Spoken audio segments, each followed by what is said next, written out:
Good afternoon, everybody. Welcome here at the Free State University or the Free State LMS Championship here in Bloemfontein, located in the Free State Varsity at field number 3. We're going to look at the cup final between the CPI Old Boys and the Bloem Warriors.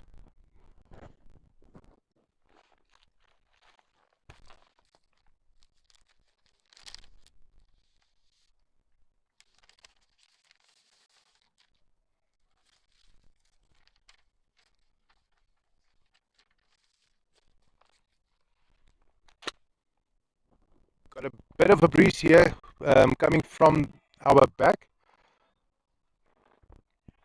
First to bat is the Bloem Warriors. They are the two guys in yellow there in the center on the pitch, playing on a pitch mat. It brings a little bit of a different dynamic to the sport, but mostly that is because of the just to protect the pitch, since cricket is traditionally not a winter sport, it's a summer sport, and I want to rest the pitches a while during the winter, let it recover, let the grass grow and all that kind of things. And that is being done by the university green taker or greenskeeper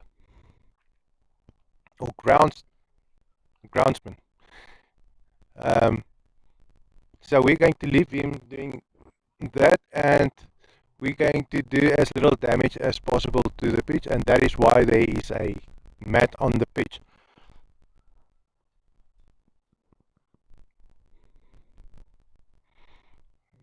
Looking at Donny Ferreira bowling, one of the CPI Old Boy players, and yeah, we can expect some exciting play here today from the Warriors as well as Old Boys. We had an exciting match ending, I think day one. Yeah, day one, which was on Friday. The last day match of the day, the 2 o'clock match. The Warriors had a brilliant match against the Hot Shots.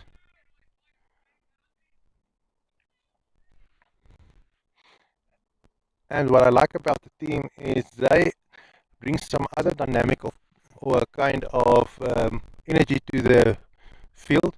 They've got some nice music here playing from the side. I'm going to show you, swing the camera in a few seconds towards the camp over there. And looks like the Bloem Warriors team is loosening up quite well over here. Gertly van Wyk, he's on strike now.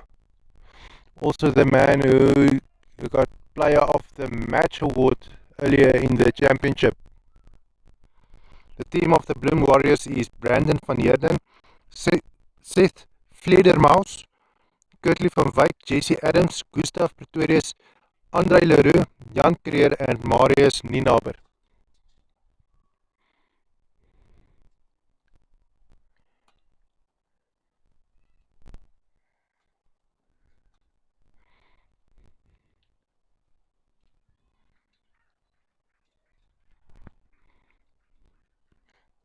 And I do have to admit, I do not know the CPI Old Boys all that well, since they didn't require many live streams during this season. So they didn't comment on their players so much before, so didn't get a chance to learn them. But that is what we are going to do here today. We're going to see the number on your screen at the bottom, see how they play on your screen, and slowly but surely we're going to learn these guys, and then afterwards we're going to meet them, shake their hands and congratulate them. You can see that these two teams were very eager to play. The match before them barely ended before they started walking onto the field. The two umpires here today is Mohapi and Ayanda.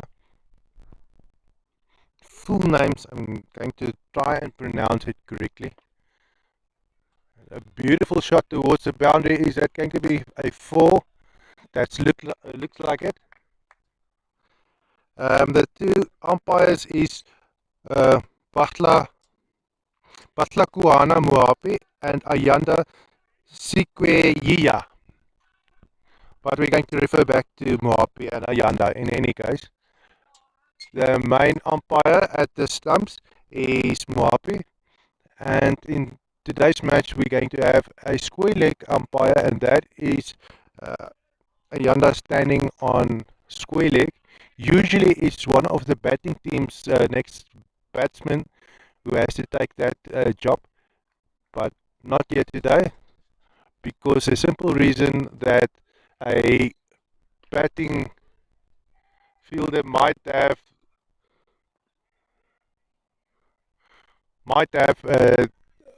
the tendency to lean towards his own team when a run-out decision has to be made.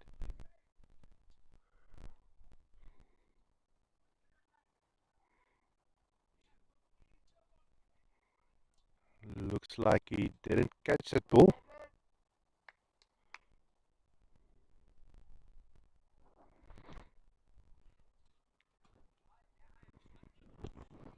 Going to zoom out a little just to see if we can sharpen the image a bit. There you go. Seems like that worked.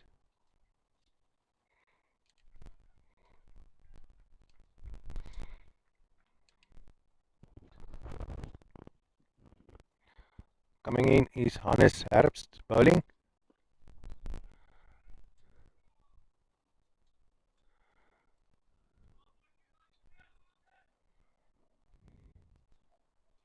And we can see that the sponsor of this match is the CPI sponsor, as well as Stafix.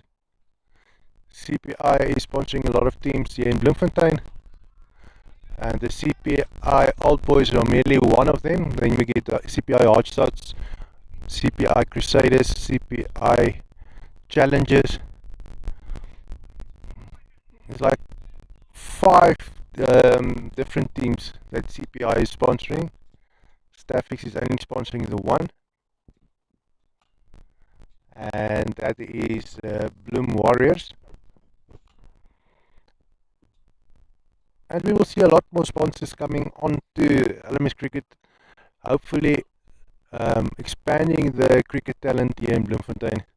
Really got anything between 22 and 26 teams in Bloemfontein alone, but unfortunately we haven't got any other registered LMS teams in the Free State. But obviously they are also welcome. They were invited to come and play here at the Free State Championships, so we will be seeing more of them next year.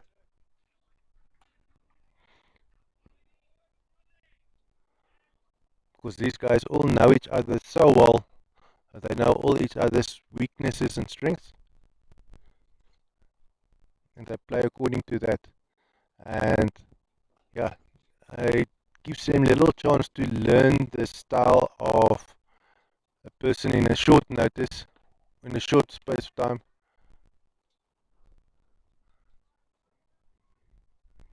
Nicely fielded there on the outfield, like I think it's about 20 meters from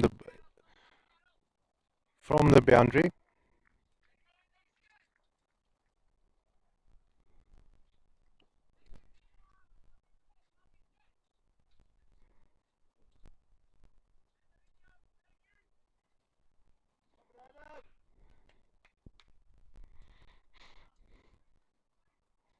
Some spectators here encouraging Brandon van Heerden there on the pitch.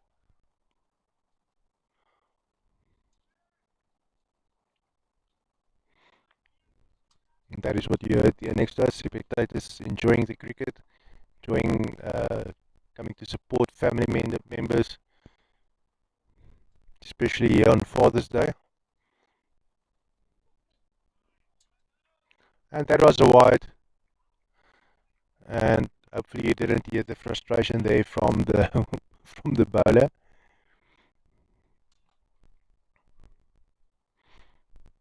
something that frustrated us a little yesterday. We had some crude language. I'm not going to announce the team's name because they might get into trouble, and I know there's a lot of people listening to this.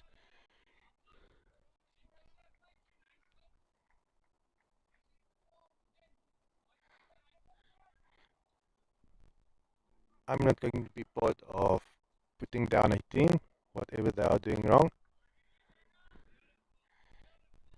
It's not my place to pick out the mistakes of people and behavior difficulties, maybe. There is a team captain's authority to do that. It's not my place. I'm here to promote the fun of playing cricket.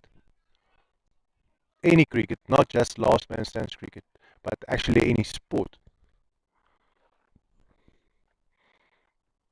It's good for your health as well, mentally as and physically. And that is what I'm promoting. Mental and physical health.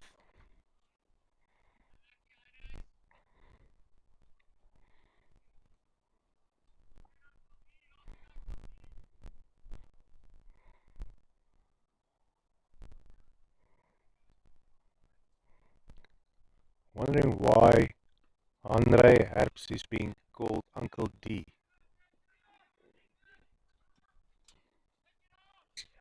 Is that run out? Looks like it. Looks like Ayanda is calling that the run out. His hand was up in the air.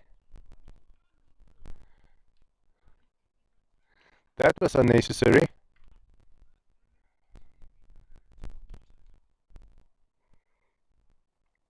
Kirtley losing his wicket early on. That's a pity. Let's see which one of the cannons of Bloem Warriors will be coming up next.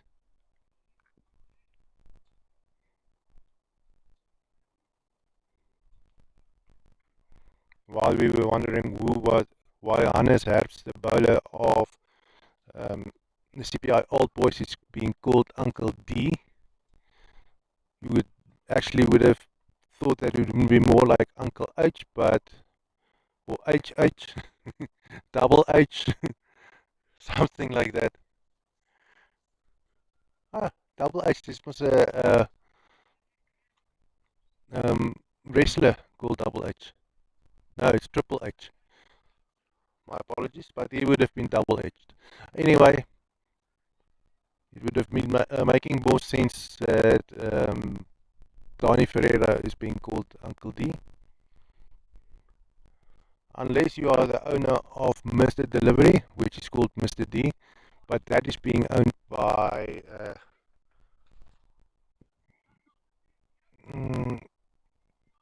something to Jesus, John the Jesus. I think, I'm speaking under correction, I think he's a Portuguese living here in Bloemfontein. Also has a few Spur restaurants.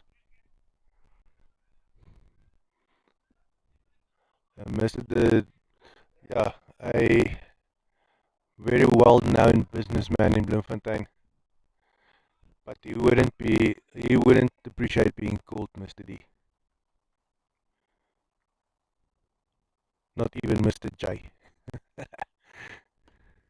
Oh, that was a brilliant, nearly caught by Donny. Looks like he got hurt a little. If he was able to hold on to that, that would have been a brilliant catch.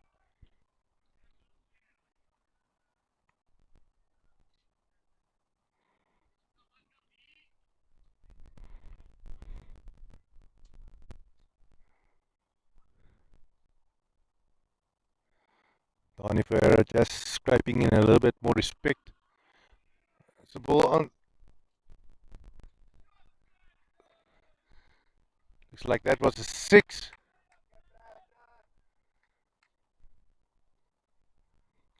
Some more encouragement here coming from the side for Brandon van Heerden. He was joined by JC Adams. They will be forming a partnership now to push up a target for the old boys. They will know what will be better suited. Let's see.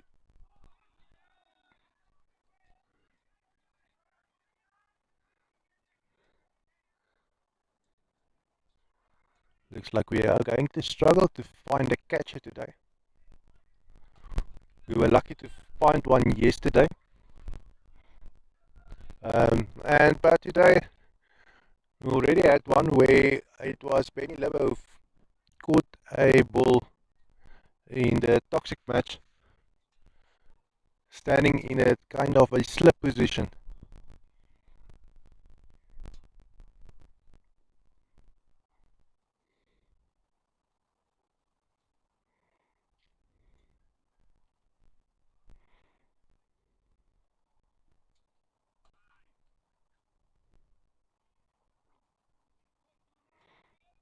Danny Ferreira gathered my respect today, even if he couldn't hold on to that ball.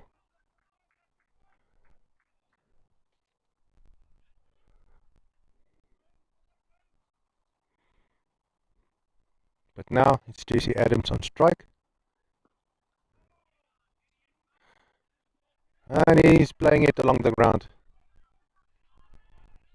Whoa, that's a brilliant throw in.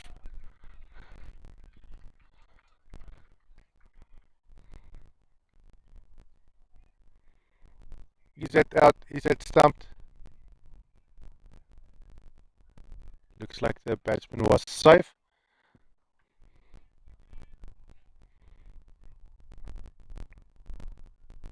But that was a brilliant throw in. I must comment the CPI shots on their fielding here.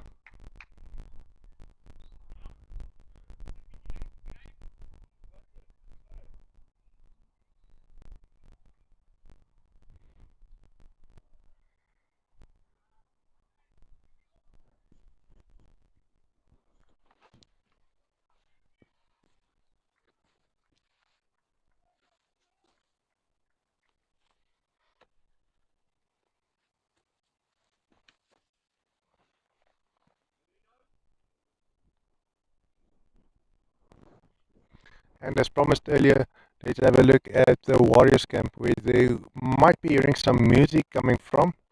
There's just to the right of us, between the two,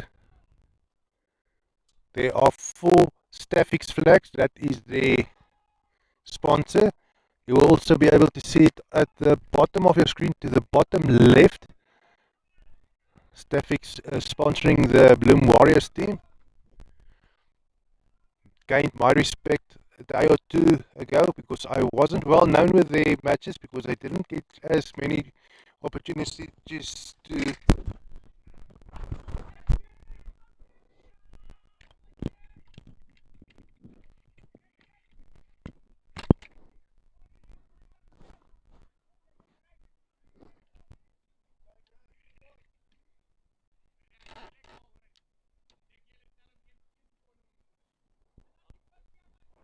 apologies for that, sort it out.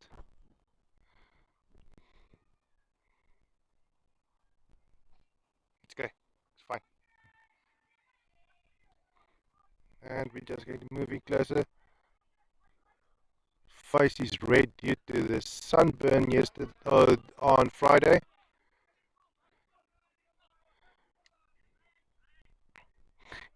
Here's a name popping up from the old boys that I recognize, and that is Gray Maguire.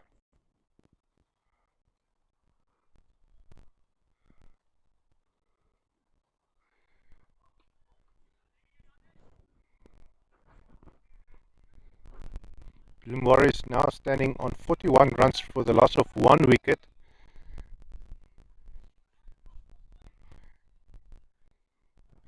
And that is a run out that was earlier, I think, a moment ago.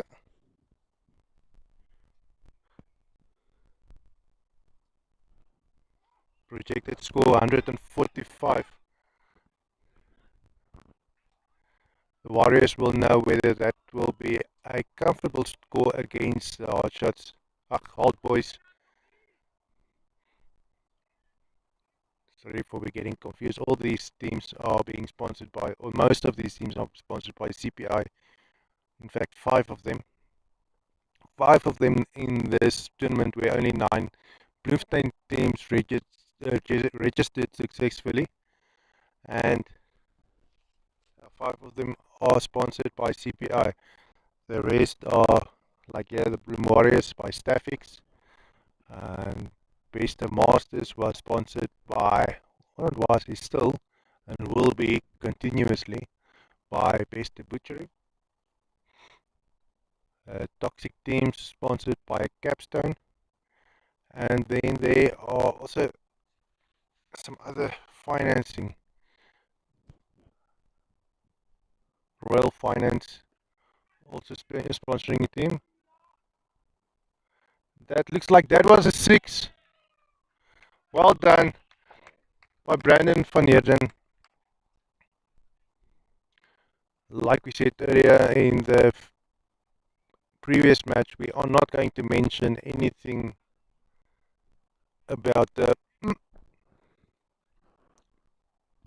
because that seems to be bringing bad luck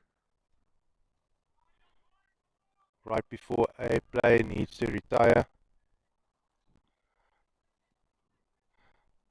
Those familiar with last man stands cricket, they will know exactly what I'm talking about when a player is retiring. So we're not commenting on when they are going close to that total, and purely because in the previous match we talked twice about it, and both times people lost their wickets. So we're not bringing that bad luck to them.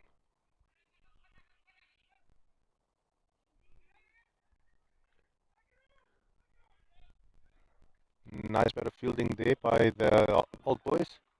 I don't really want to try to call them the hot shots the whole time. Hot shots are wearing purple clothing. Probably my tongue that got used to playing, talking about the hot shots the last 2 days.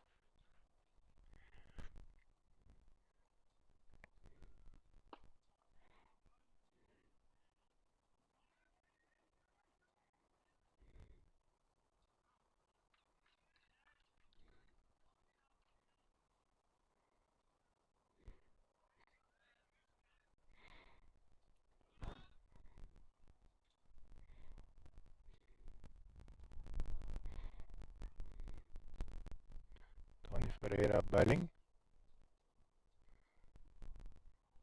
Oh, that ball stayed low. There wasn't much bounce coming from that ball.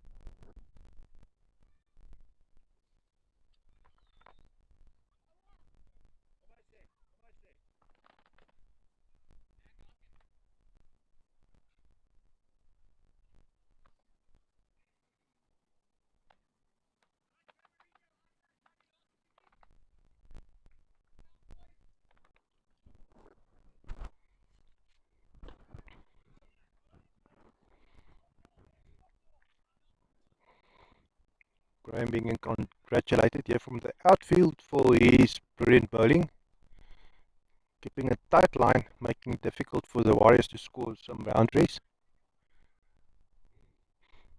I will be asking him to continue doing that.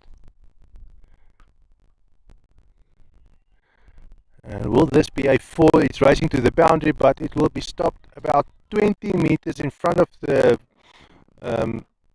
boundary. No, less, 10. About 10 meters in front of the boundary. That was well fielded. And the bowler is coming from the was the end. It's a change of the previous two matches where the bowling of each team first came from the Tempe end.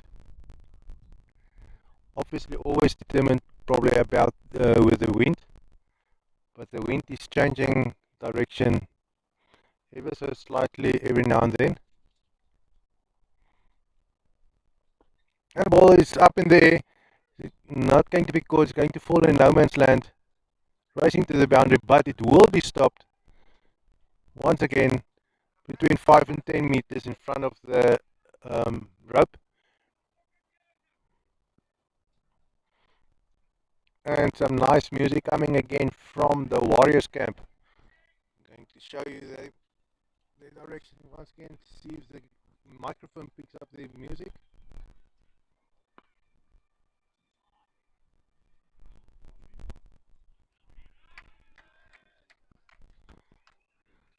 Nice atmosphere over there.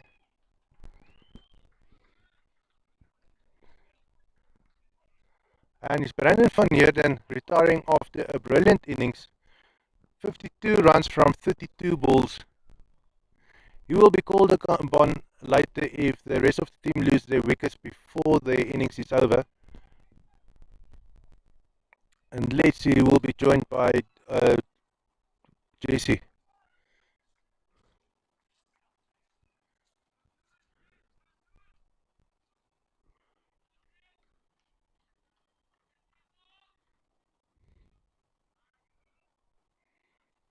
It's Seth Vliedermaus.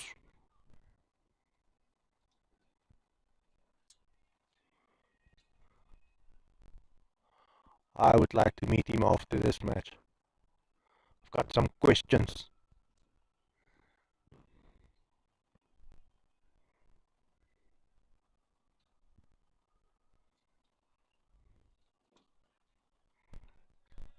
I've got a funny idea. I'm not exactly sure, but I'm pretty sure Fledermaus is German for bat. I can be wrong. Fledermaus, Afrikaans, vleermuis. But I can be very wrong, and for that, if I am, I will apologize sincerely. But if it is the case, I would like to know how it came to be that you are being called Vliedermaus, or your surname is Vliedermaus, because there's always some kind of a history behind your surname.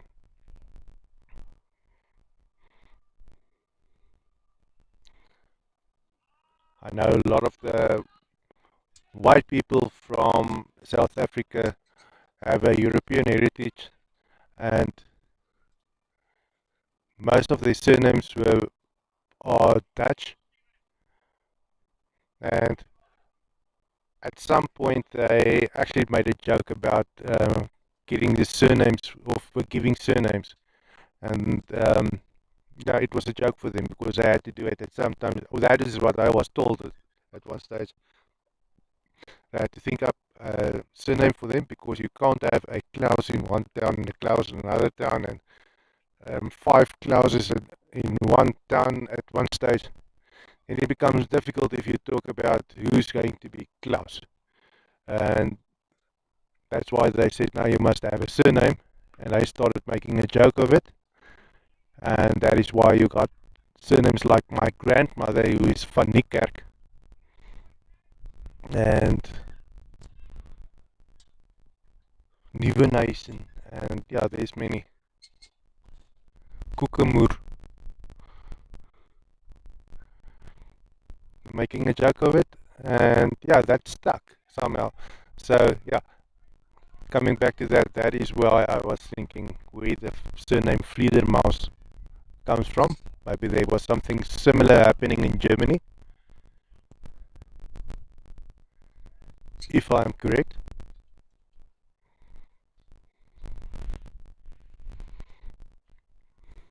And then also the name Seth.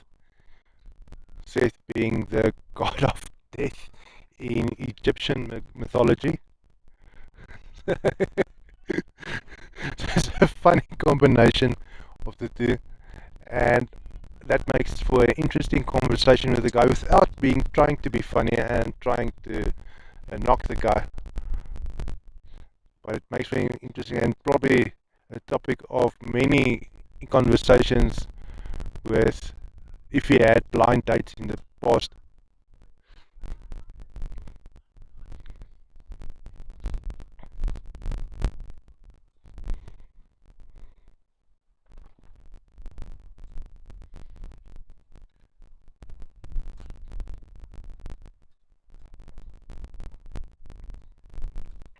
Now the captain of the old boys taking the lead on the attack, Andre Botes.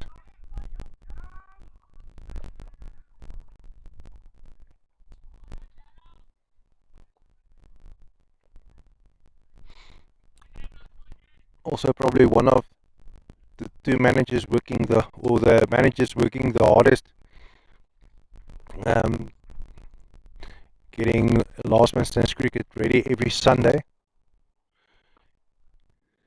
He comes in, drop off the mats sometimes early or the previous evening or early in the morning before all the matches start.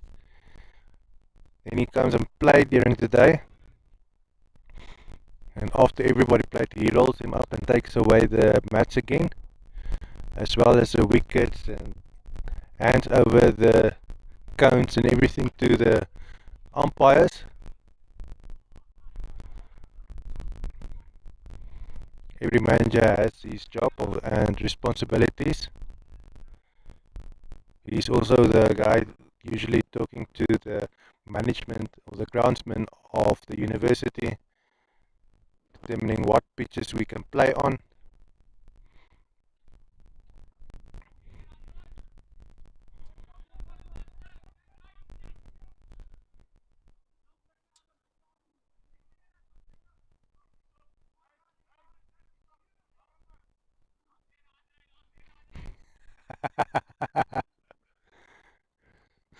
Joking with one of the fielders on the boundary that he doesn't have an arm so they can run another another run. Then the guy called him back and said, listen, it's can have an arm wrestle. Actually, I know the perfect person where they can sort out that challenge. One of the guys that's running Free State arm wrestling, sitting there in Langenhoven Park. He's got the arm wrestling club. Him himself is a arm wrestling referee. Also won a few challenges himself at South African Championships, and he continued on learning more about the sport and became a referee. And every time there's a South African arm wrestling championship, he has to go and be referee over there.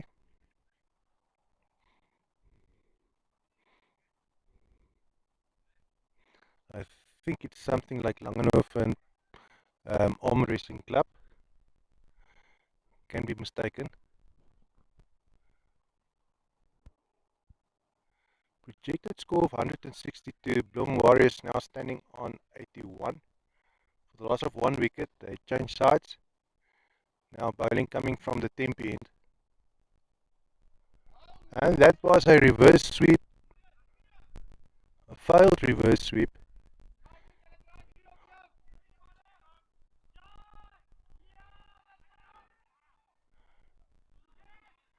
And there was an overthrow, and they're probably going to run 4 runs from that. Very quick between the stumps. We will see now how many runs they've done. They're working for those runs very hard. Impossible. Cannot be. 4B.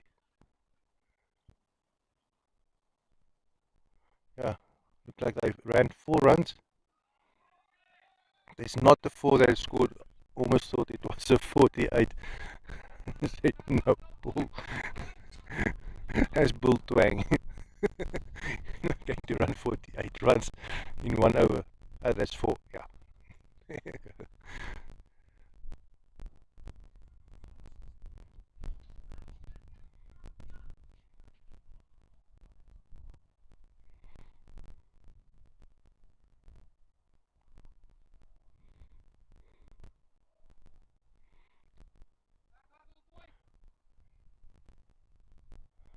Now bowling is Adrian.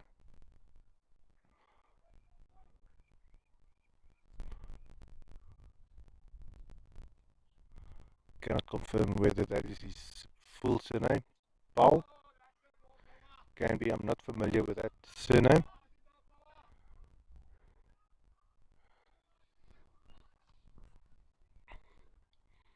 But it's spelled the way you pronounce that name in Afrikaans, Adrian, not Adrian. That ball is up in there, it's going to be caught. Oh, drop that catch.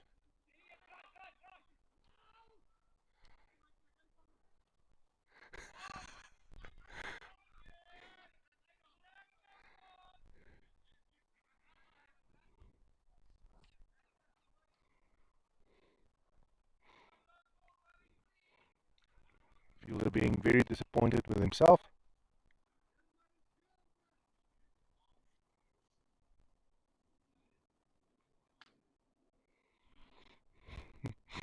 Batsman now. Batsmen are now um, calling out all the fielders for their mistakes.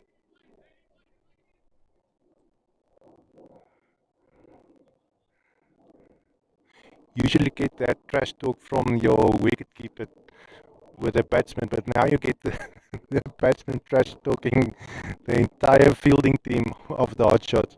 Ah, old boys.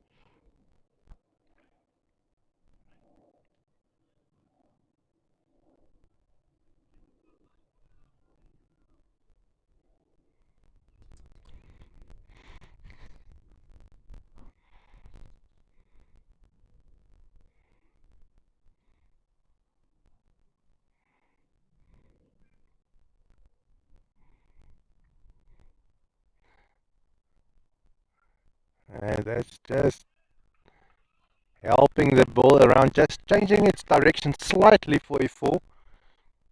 O, jammer, ons moet weer terug so slaan na Afrikaans toe. Ons het al klaar verby die 10de loopie, 18de balbeurt.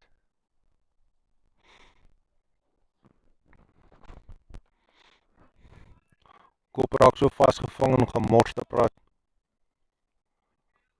Miskien eendag het ek 'n radiostasie. Net leer om te kan praat.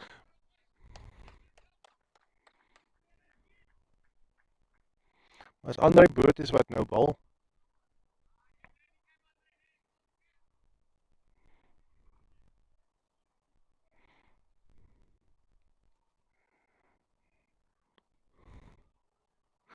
Hy pakkies gestomp agter hom. Agter Seth, maar hy was veilig in sy kampie. Meneer Vledermaus. Vledermaus.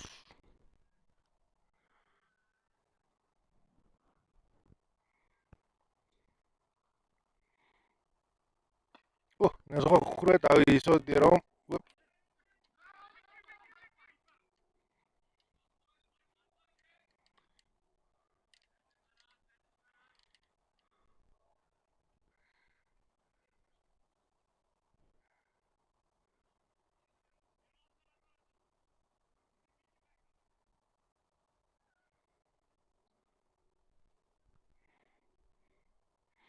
Al boys wat opgetel het hierso op die grens. Dat die kolwers praat so hard dat hulle kan hoor wat die manne se planne is terwyl hulle lopies hardloop. Maar hulle is bitter vinnig hier tussen die paadjies.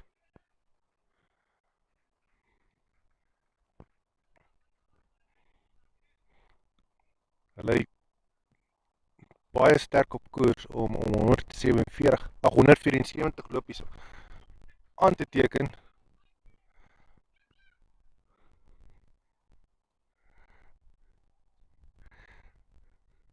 iemand op daardie golfplat is bitter snaaks. Dit is 6 agtertoe geslaan. Dit is 'n 6. Briljante hou deur 6. Man, hierdie man, hy golf lekker. Hy het nie net 'n lekker naam en van nie. Hy het golf bitter lekker hierso. Baie opwindende houe wat hy speel. Hierdie vennootskap hierso speel baie lekker saam. Daar is die regte woord. Julle toernooi praat ek nie van 'n vennootskap nie, ek praat nog heeltyd van 'n vriendskap. Natuurlik oorvertaal van partnership. Weet jy hoe ek by vriendskap uitgekom het? Of verhouding nie. Maar nee, dit is mos 'n vennootskap. Ander boot is wat aanval. As hy en bal hardloop na die grens toe, dit gaan so iets wat naby aan die 30 meter binnekant die grens opgetel word en teruggegooi word na die bowler toe. Dit is Andre Botha. En hier's 'n voël Harry daar wat die bo sê, ja. So lyk my ek het reg gepraat. Weet nie of hy die sein optel nie. Ja, voël stel mos 'n tipe van 'n sein op as hulle vlieg, om te weet wat se rigting hulle moet vlieg. Baie mense sê dis die gravitasie van die aarde, maar dit is meer soos 'n kompas. Seker maar ja, want hy sê weer, ja. So ja. Adidas wat saam kommentaar lewer, hulle geniet hierdie wedstryd vreeslik baie. Maar ek sal hom wys sodra ek hom kan vind. Hy sit hier iewers, maar ek hoor hom bokant die gazebo waar ek sit. Daar is 'n paaltjie wat so pas geval het. Is dit 6 vliedermaussinne wat geval het? Dit wil so voorkom. En Jesse Adams wat net nog 'n vernoot moet kry.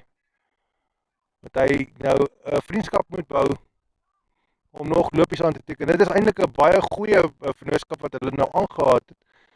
177 die teikentelling wat nou waartoe hulle gaan. Ja. Gustav Pretorius, dis 'n naam wat ek nou die dag gesien het, ook baie goed gekolf het.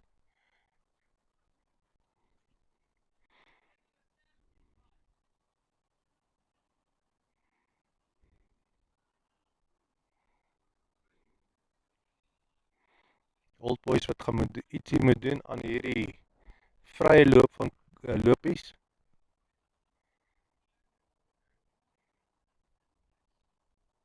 Anders kan hulle heel waarskynlik sukkel om daai tipe lopies aan te teken hulle self. Is bietjie groter en ouer as hierdie seuns wat nou staan en kolf. Wat bitter vinnig tussen die paaltjies is. Gustav is 'n bietjie ouer, so ons weet nie hoe gaan dit die uitwerking op Jesse Adams se hardloop vaardigheid wees nie.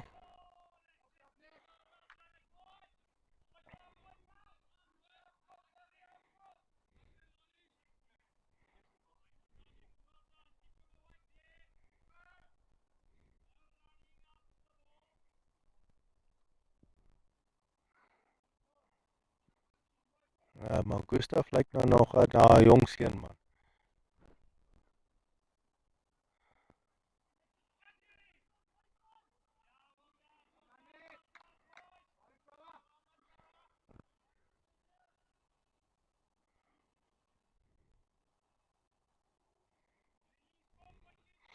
Daar teen die witbord die ander kant sien hoe kinders daar so speel met 'n bal. Hulle wat Vadersdag nou sommer saam met mekaar geniet hierso. Wat word ons wag, pappa staan op die veld. Dis Moedersdag, ja, hulle sal by ma gaan sit.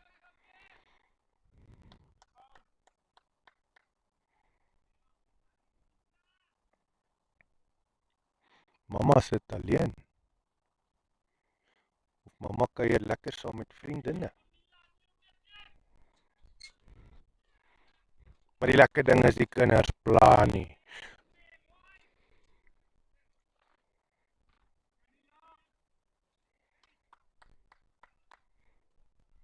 Ek onthou dit is hoe ek was toe. Die tipe jeug waarin ek groot geword het.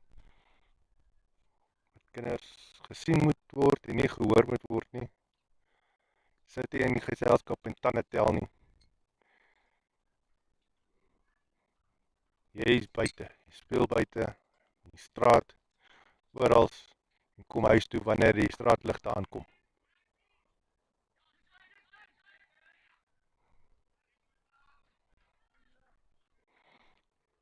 Lekker stukkie veldwerk daar so wat ons bietjie kon vasvang.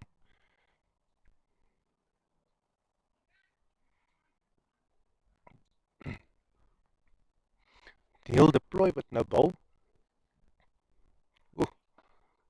hy gaan gestraf word met daai tipe balwerk.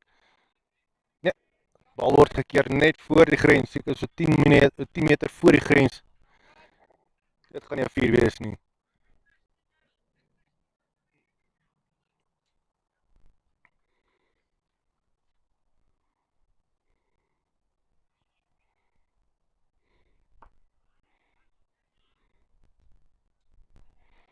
Lyk basies asof Jesse Adams nou met die leierskap op die golfplat oorneem, aangesien hy die langste daar is.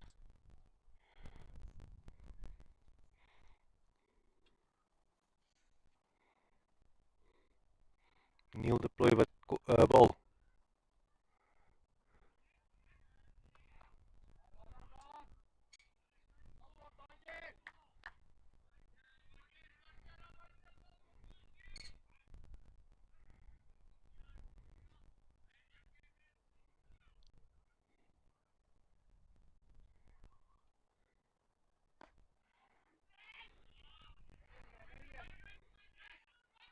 Gaan vinnig enig, gaan hulle het betyds maak terug in die kamp hê, is hy gestamp.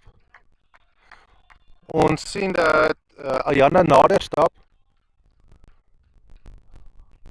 Weet nie of dit is om die bakkies weer terug op die pakies te sit nie, en om dalk net te bevestig dat die man uit is nie, maar nee, daar is geen kolwer wat wegstap nie, so altyd se pakies is nog van krag.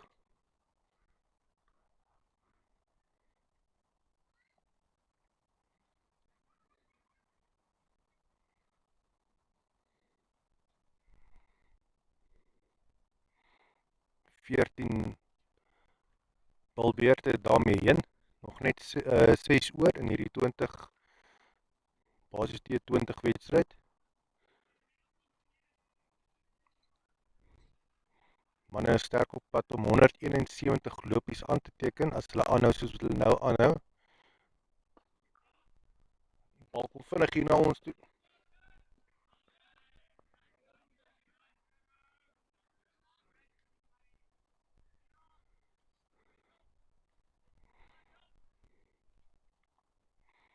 Keer elke moontlikheid van 'n 4 wat kan verbykom.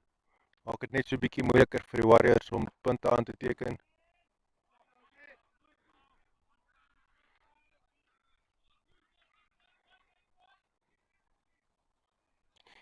Ons sien daai teikentelling wat so stadig maar seker besig om bietjie af te kom. En dit is die veldwerk.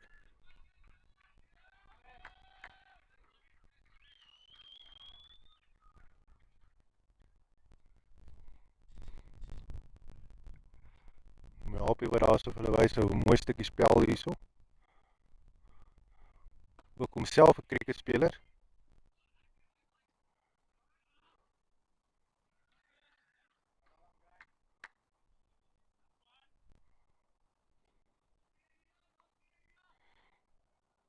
Nou Gustav het nou 'n bietjie kans kry om dalk nog ekstra paar lopies by te tel by sy telling.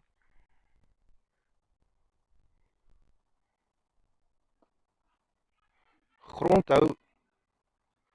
Die gaan 'n 4 wees. Gustav wat 4 lopies by kry.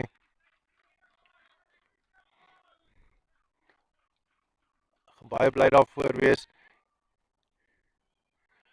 Wat lyk soos Jessie wat gou 'n bietjie van 'n blaaskans vat. Die op en af hardloop en daar is nou natuurlik 'n bietjie water wat vir hulle kom. Hierdie twee kolwers, hulle hardloop nog op en af. Hardloop soveel as wat daar natuurlik omtrent grenshoue geslaan kan word. Maak klop met hulle hardloopwerk. Meeste van hierdie 128 lopies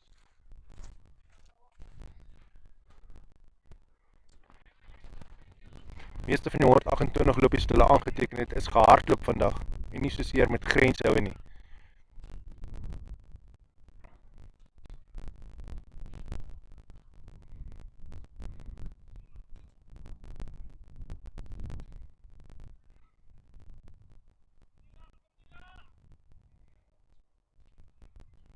Neil deploy wat nou kom bal. 15 balbeurt, daarmee met ander naad ook net 5 balbeurte oor 25 balle. En die Bloem Warriors het nog 6 palkies staande. Wat dat beteken nie dat hierdie twee manne nie lyk asof hulle glad nie risks neem nie. Dit lyk asof hulle nogal redelik baie hulle uithardloop sessies bitter naby is. Maar net nie ver genoeg gedraai nie, anders het ons daai vangskoot gevang. Baie netjies 'n mooi vangskoot gehad, net jammer as die kamera ver genoeg gedraai nie.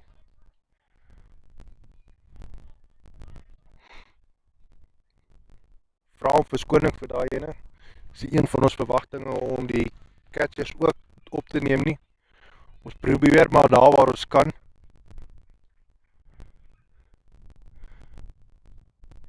Maar ek is baie bly vir daai vangskoot. Die old boys wat net nog 'n paaltjie geneem het vir 'n slag. En dis Adams wat hierdie keer die trekpas kry.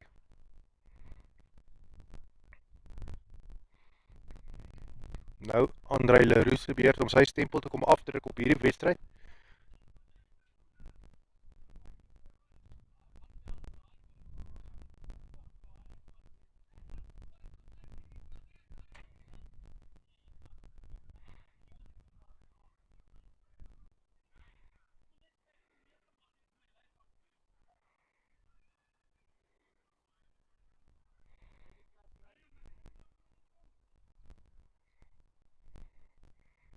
Kyk of ons bietjie kan ingaan sonder om te veel kwaliteit te verloor. Terwyl die manne stil staan. Hy is so bietjie dof.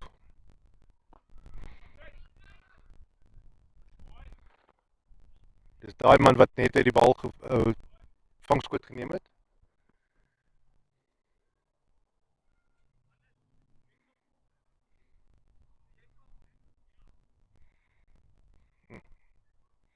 Vinnig mens kwaliteit verloor as mens rond beweeg. Dra mens 'n bietjie rond net met die fokus van die kamera. Verloor mens 'n bietjie helderheid.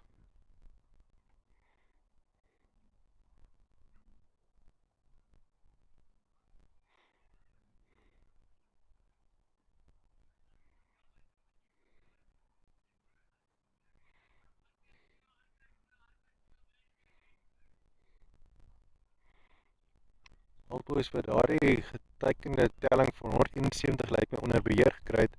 Hy klim nie meer nie. Maar dan ook, hy kom ook nie regtig af nie.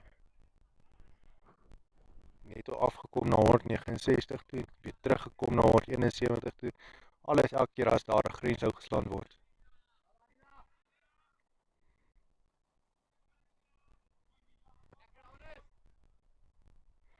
Hierdie manne speel hierso in die bekerfinaal. En daar een van hierdie twee spanne gaan vanmiddag die beker lig. Ons gaan dit alles opvang en ons laat dit in die media sit. Die beker, die skild en die bord. Natuurlijk klink 'n bietjie meer formeel in Engels, die pleit. Want hier in Bloemfontein eet ons braaivleis van die vuur af. Ons eet nie sommer van 'n bord af nie, ons slaai die slaai daarin. Iets wat weggegooi kon word.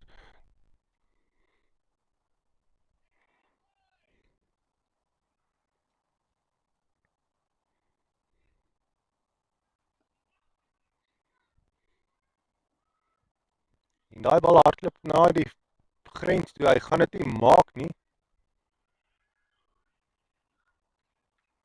Opgetel deur Paul.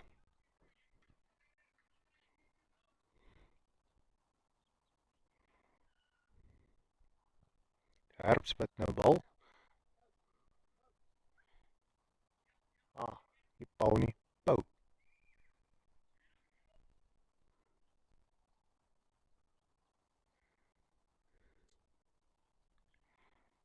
Natuurlik dieselfde van as 'n baie bekende digter, Amerikaanse digter, Edgar Allan Poe.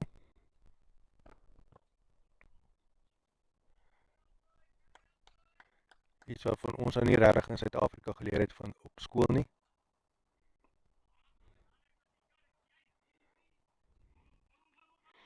Ook 'n man met 'n baie interessante geskiedenis, maar dit is 'n ander tydperk wat baie kontroversieel was, wat die man met sy eie, dink ek, niggie getrou het, kinders by haar gehad het. Maar ja, so die hele royal familie van Engeland ook nou maar.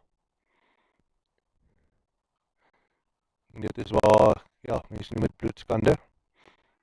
En natuurlike die rede daarvoor is dat geneties teel jy nie jou swakker eienskappe uit nie, maar meer jy behou jou swak eienskappe en jou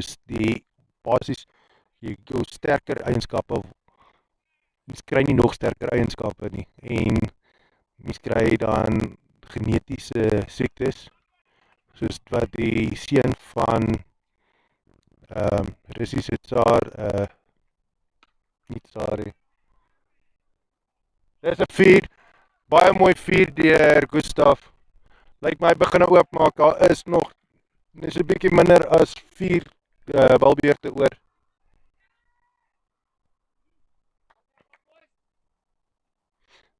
Weet jy of jy al gehoor het van die Romanov familie nie? Ja, die een wat vodka seker hulle naam vanaf gekry het, maar daar is 'n Romanov familie, dit is 'n royal familie wat 'n seun gehad het wat ek dink hy het 'n klapvoet of iets gehad, maar ja, hy was nie baie gesond gewees nie. Bloedsiekte gehad en goed. En vir dieselfde rede hoekom baie van die Franse en die Engelse konings groot ken gehad het, en ja, dit is meeste van die tyd is 'n tipe van 'n spier of 'n bloedsiekte wat veroorsaak dat hulle gesondheid maar baie gelei daaronder. En dit is as gevolg van lank voor die Franse revolusie en meeste van die het jy eers in Europa gehad, het jy Frankia gehad. Frankia is maar basies Spanje, Frankryk, Engeland, Portugal, ja, praat ook Greksie, maar dit is in daai area rond. Duitsland en ek dink amper Rusland ook. En die familie het dan gesplit en dan die verskillende kante van die wêreld regeer, van die koninkryk, want dit was te groot gewees vir een familie. En toe bring hulle mos nou die briljante idee uit van, luister, jy kan nou net trou met 'n royal persoon. So raai begin het wees, dit gaan either 'n boetie, sussie, 'n niggie of 'n oom, tannie, 'n familie ding wees. En ja, nie 'n baie gesonde situasie nie.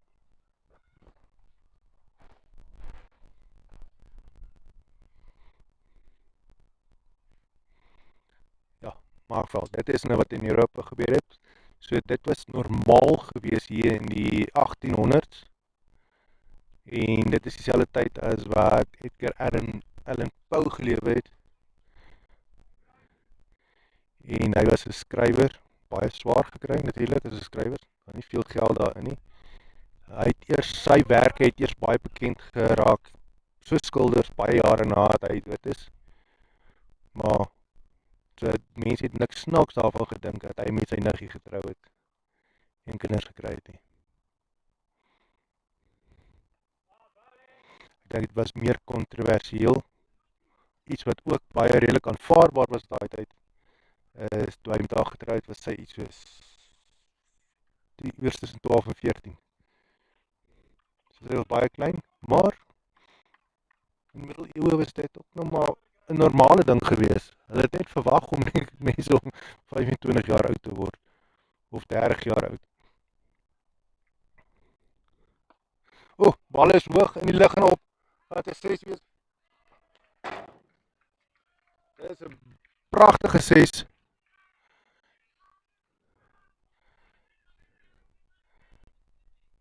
André Leroux wat nou begin vinnige paar lopies so aanteken en ons sien daai voor uitgeskatte telling het sommer opgespring na 183 toe. Old Boys het 'n groot massiewe taak op hulle skouers om daai telling te jaag. En baie opwinding wat kom in die tweede helfte van hierdie wedstryd. Dit is waar ons gaan sien die karakter van die Old Boys. Gaan hulle beklei of gaan hulle lê? Wie die beklei en wie die lê in hulle?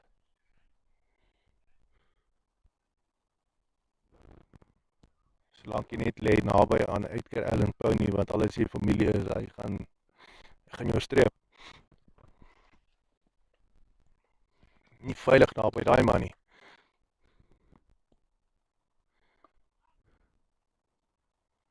Hierdie keer is dit Hannes Herbs wat bal.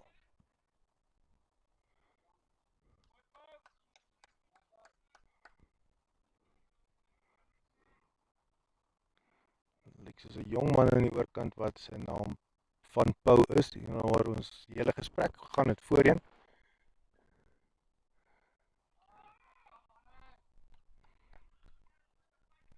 Kyk na sy liggaamshouding, lyk hy baie jong man.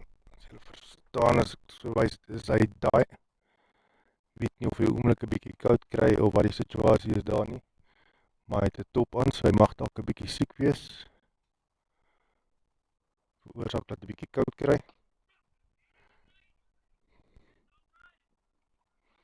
Hierdie keer is dit kaptein wat daarso die bal gaan optel, so 35 meter van die grens af. André Botha.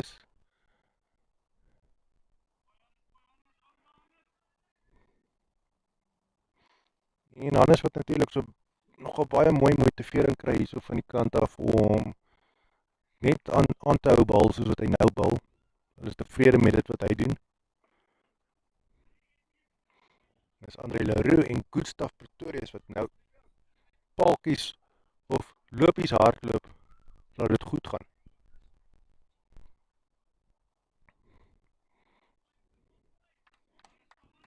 Nog net 6 balle oor. Een aflewering vir Hannes Herbs. Dan sit daar nog net een balbeurt oor vir hierdie golfbeurt.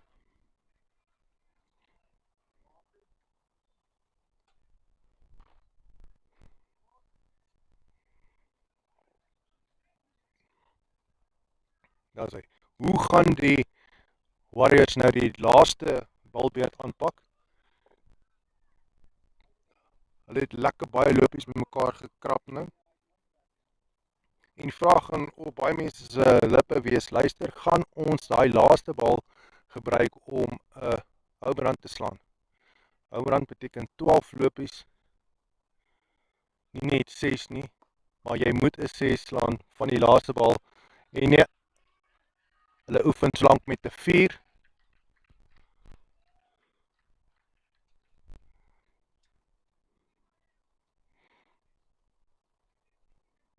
Nog 4 balle oor in hierdie eerste helfte.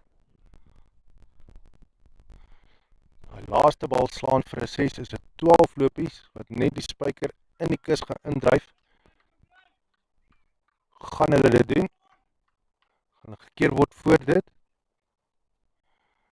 Maak nie saak nie, dit is Graham wat 'n sê daarin gaan hê.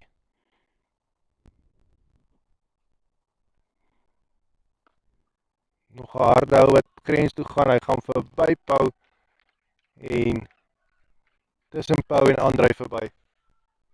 In die gat ingeslaan. Nog 'n 4. 3 balle oor.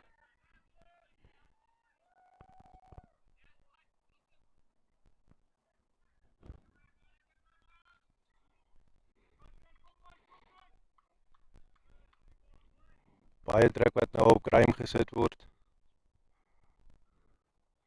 Hy gaan glad nie gelukkig wees om so rondgeslaan te word nie.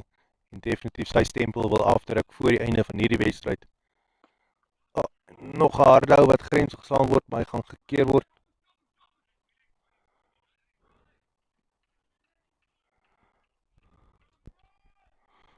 Baie mooi gestop hier reg voor ons.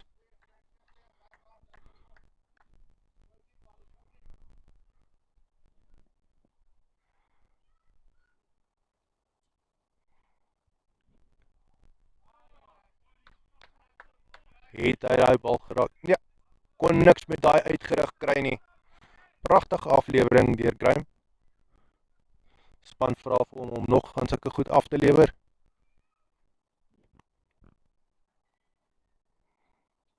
Nog net een laaste bal oor.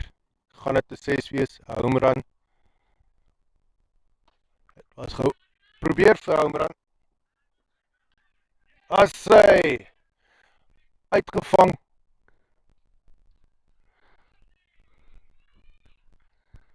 Baie mooi vangskoot deur daardie Andrei. Het hom vasgevang. Gelukkig hierdie keer het ons dit reg gekry. Dit is sy tweede vangskoot. Eerste een het ons ongelukkig gemis deur die kamera nie ver genoeg te draai nie, maar dit is Bloem Warriors wat weg kan stap met 182 lopies. Nie te ver weg stap nie, want hulle moet nog kom veldwerk doen in die tweede helfte. Maar 182 lopies is glad nie te versmaai nie. Lekker telling om te verdedig. Wat nou gaan saak maak is hoe die Old Boys opstaan teen hierdie taak. Hoe hulle sielkundig dit benader. Hulle gaan nie regtig die verskriklike luksheid hê om te konservatief te kolf om daai ding te jaag nie. Of hulle kan probeer om te kyk laat ten minste nie een van die paadjies nie gevat word nie. Maar daar is mos nou niks opwindends daaraan nie. Maar is 'n briljante spel deur Bloem Warriors. Nog 'n stukkie respek wat hulle geëien het hier vandag. Ander spanne wat nie baie bekend is met hoe hulle speel nie, gaan notisie neem van die spelers. Het gou 'n vinnige breek vat, dan kom ons terug vir die tweede helfte van hierdie wedstryd waar die Old Boys hulle gaan dan golf. Hulle gaan hierdie taak van 182 aanvat. Ons gaan net gaan kyk hoe hulle benadering daarvan gaan wees. Baie interessant. En daar gaan ons ook nou natuurlik probeer kyk hoe goed die Warriors hulle veldwerk doen om daardie lopies te keer. Alle vrae wat beantwoord sal word binnekort. Nie te ver weg gaan nie. Kry daardie, sit eerder jou koeldrank daar in 'n plastiese beker, want die glas gaan nie nou werk nie. Dit gaan 'n halfbyt wedstryd wees. Jy mag dalk net die glas stukkend byt. So kry vir jou 'n plastiese glas vir jou koeldrank of jou drinkgoed. Wat ook al jy lus is om te sluk. Ietsie om te kou. Hooplik is dit biltong. As dit nie is nie, maak seker is nie te hard nie, net te breek jy tande. Hier kom 'n lekker wedstryd hierna.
And we are back here for the second innings with Old Boys coming to defend a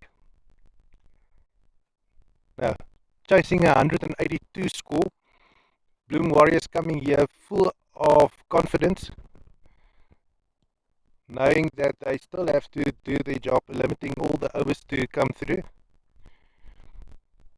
They're going to do their best. It all depends on how the Old Boys are going to approach this innings of theirs, how much character they're going to show.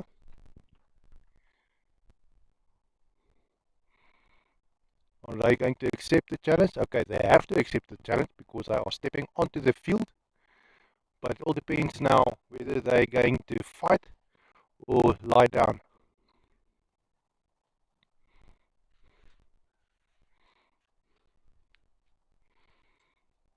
Are they going to approach it conservatively for a few overs, or are they going to gun it from the beginning? And we saw the Warriors, the way they batted. Um, they were running most of their 182 runs. That's just one thing that is pretty amazing, that they had put up such a high score, but they've got a few younger people in the team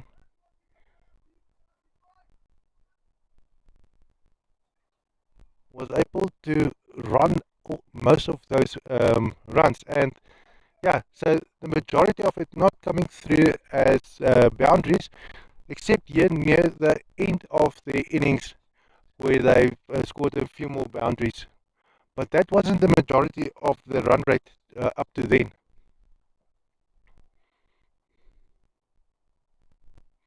Some encouragement here between the players.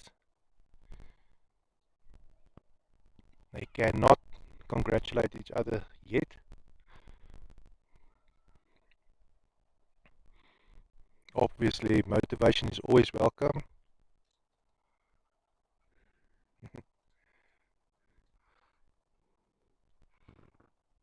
Umpire at the stumps is Mr. Moapi, and the umpire at the square leg umpire is Ayanda.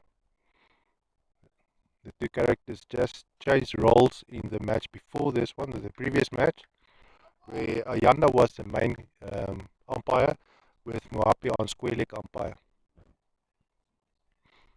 Obviously, usually that square leg umpire is a role of the next batsman coming in, who's got the job of making decisions whether there was a run out.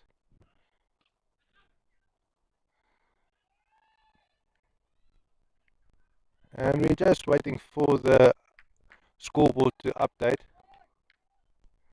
to see exactly what is going on. There will be probably some delay. We had no problem in the match before this,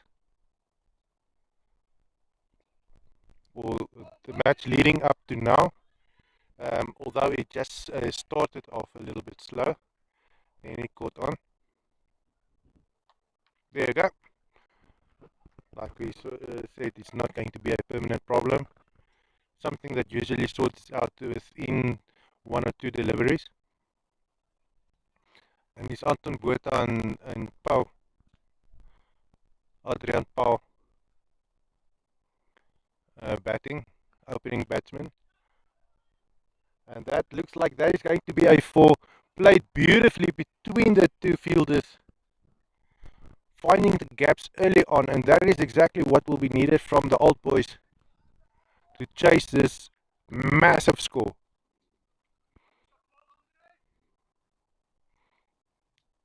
They have to score 177 runs from 97 balls.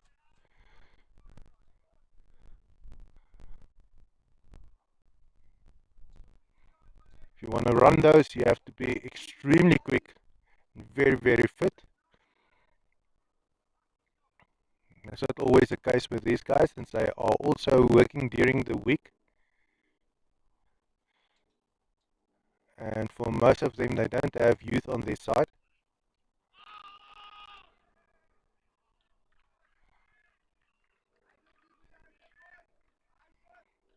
Early on,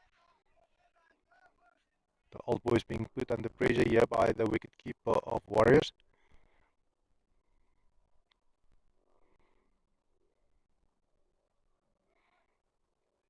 Power still has to face the ball.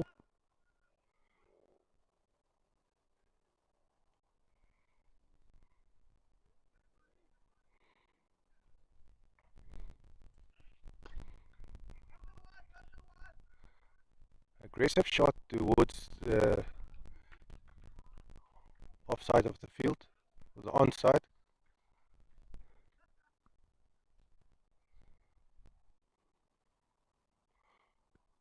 Be more specifically long on.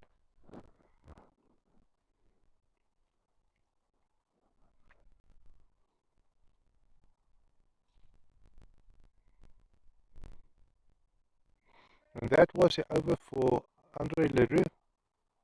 Coming in now, Brandon van Heerden. He had a beautiful innings with the bat previously. Now he's coming to do his thing with his arm, bowling. He's got a bit more pace. He's a long guy, or a tall guy.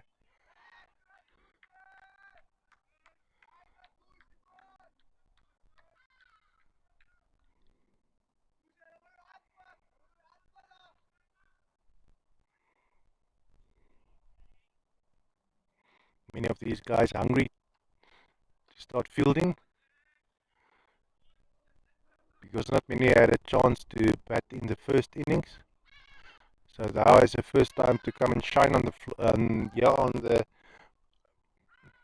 Free State Free State Shield Cup. Now this is the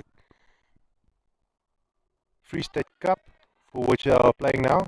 LMS Free State Cup. That is the prize for this match today. Tournament ends after this one, so this is the last match of the day.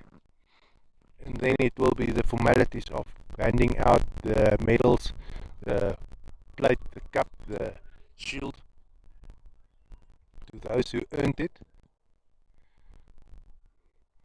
as well as the umpires who are being rated by the, I think it's the team captains. They are rating the umpires' performance, which they will also earn a gold, a silver, or a bronze medal. So they are being judged as well. Hopefully next year you will be able to have a say in it as well. Maybe we can get some kind of a voting system going on. By then we might have some better equipment to getting closer to the match, where you can also have a say into the umpire rating decision at the end of a tournament, especially with outside team or visiting teams playing in the Free State University, not the university, Free State LMS Championship. That will be brilliant. That is a dream. That is something we are looking forward to. And the best thing is we are attracting sponsorship. And if you are feeling like you want to sponsor a team, well, this is the way to do it. If you start a league in your town, that is the way we are. It's making it for us possible to live stream these matches and for them to pay for the fees to play on these beautiful fields. It will be made possible for you as well. And I'm pretty sure if you feel like you need to find out how to do it, you can always call Arthur Creer. He's one of the managers here at LMS Bloemfontein. Also Andre Botes, another manager.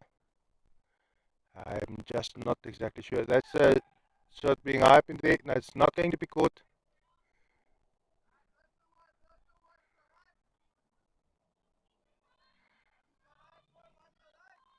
No, there used to be 3 managers. I'm not exactly sure whether they are still.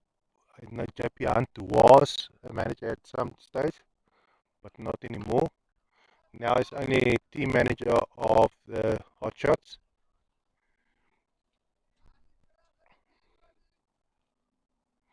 And there was also Andre Pretorius, but I'm not exactly sure whether he's still um, a manager. But he will be able to direct you in the right direction.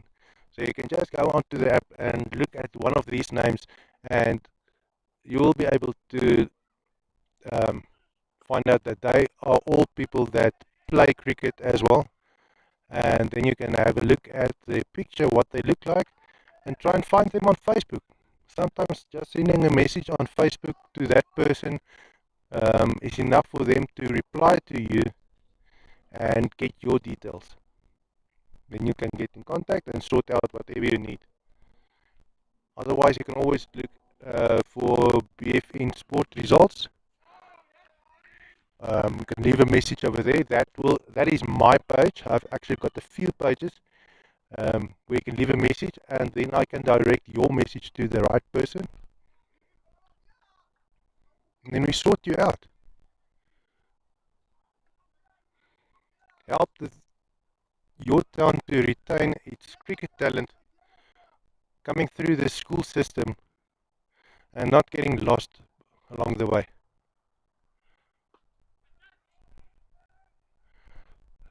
Fielders are calling for a catcher, but it's falling in no man's land.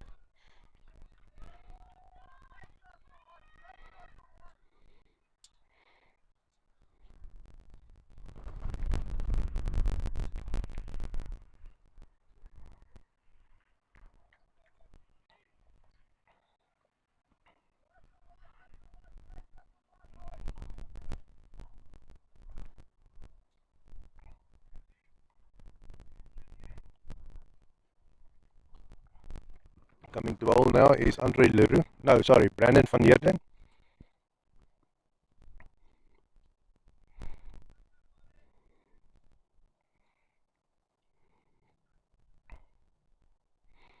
Tall guy, should be able to get a lot of speed out of those long arms.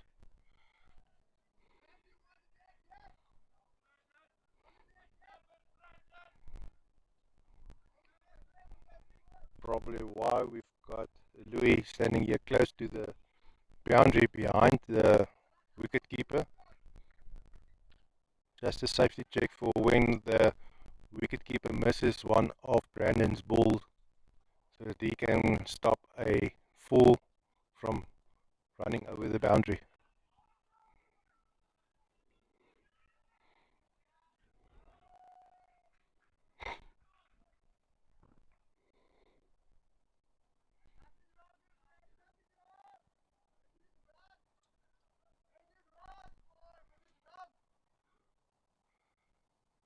Some more encouragement going there to Brandon. Knowing exactly the situation of the old boys, knowing exactly that they need boundaries, they need to score runs, and with every delivery not scoring runs, that the job is being made just a little bit more difficult for the old boys to stand a chance of taking the cup from this competition.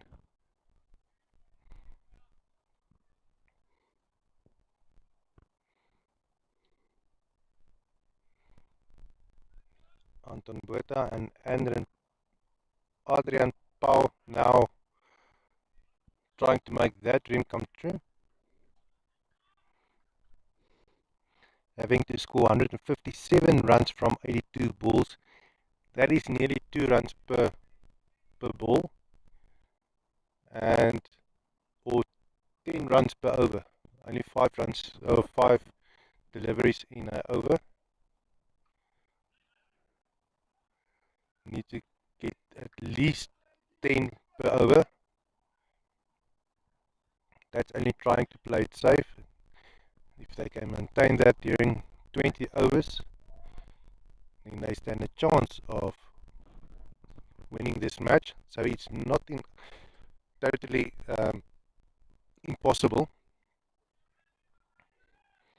It is very possible, But then you have to take into account each player having to try and find their eye on the ball, taking a few deliveries from that. So then you subtract the amount of lost runs, and then you have to add the runs that they are accumulating after they found their eye on the ball. And things like that happen, like a 4 just being hit by Anton.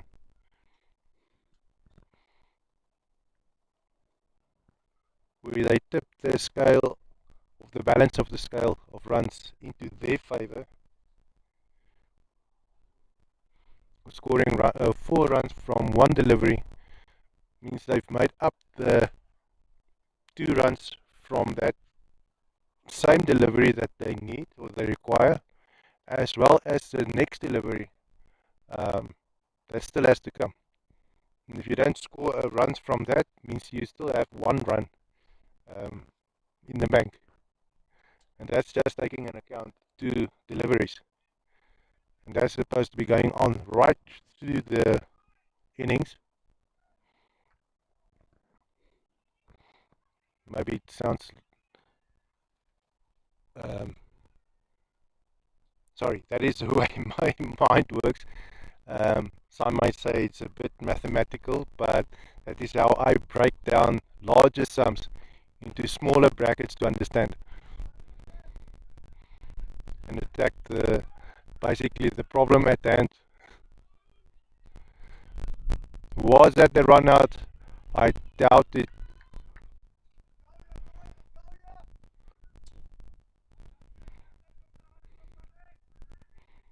Ayanda stepped closer, so he would have been in a perfect position to see if that was a run out. But even from here we could see that that man was safe.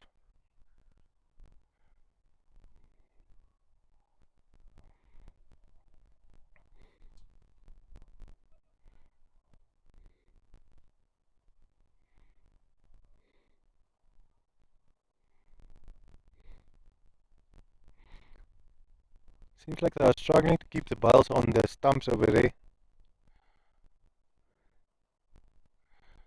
No, that was Mohapi stepping back into, that's not Ayanda. Ayanda is standing on square leg umpire more to the right of us.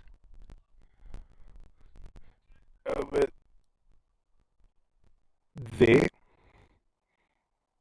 he's checking everything that is happening to the stumps at the wicket keeper's end, meaning on square leg umpire. Those known to cricket or more familiar with the cricket rules and placements of the players,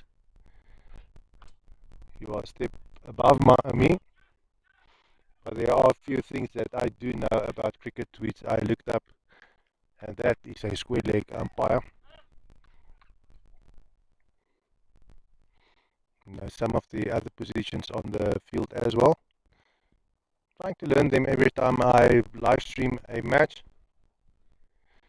But I started writing I'm not entirely sure if I finished writing the article, but I wrote an article, you will find it on the Creative Smith, where I wrote how to become a cricket commentator. And that is where I took the game of cricket and analyzed it and broken it down to everything. I wanted to know everything about cricket because I wasn't a very big fan of cricket before. Not that I didn't like the game, it just was boring to me. So I didn't watch it much. It's more of a cricket guy, triathlon, cycling, swimming, everything else. Even know a little bit about American football. So I thought now I have to educate myself. One of those things I just need to do. So I thought, okay, broken every item down, we've got stumps. Why are there 3 stumps? So I looked up. And I wrote in my article, why are there 3 stumps? I wanted to know what wood are they made of? Why are they choosing that kind of wood? Same with the bat, the all, how is that thing being put together and what's the history of that? And something that was extremely interesting as well is the pitch, why when it's being rolled, and that's a science on its own. When to roll it, when to water it, and every time when you look at those professional cricket matches where the international games are being played, they have a whole discussion about the pitch. I thought, no, in rugby you just play in the grass. Nobody worries about the grass when you go and play the Currie Cup. So, yeah, nobody worries about that. So I thought, okay, I need to educate myself, and that was a long journey.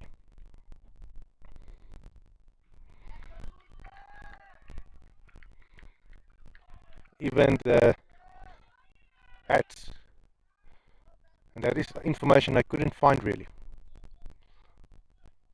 Because right now we see most of the players wearing just normal caps, but I did find out when did they start wearing helmets. So that is in there. I tried to find out why some cricket players wear a floppy hat, those big rimmed hats, and what's the history behind that.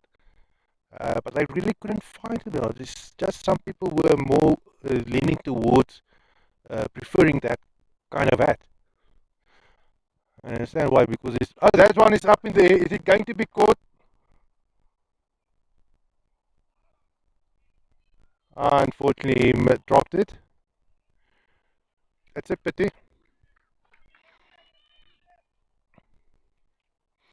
But lucky for the old boys, retaining that player on the pitch.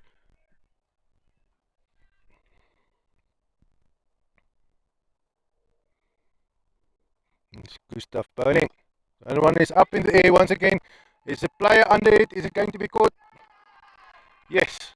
On the far side of the field, able to get it. Was a bit small, couldn't zoom in, but we got the catch. Seems like it was only a matter of time before Anton Botha loses his wicket.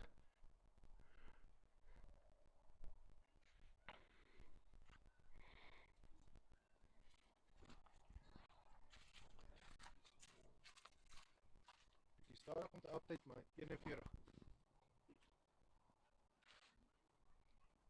Moet 142 lopies vir 71 balle maak. Moontlik. So 'n bietjie meer as 10 lopies oor.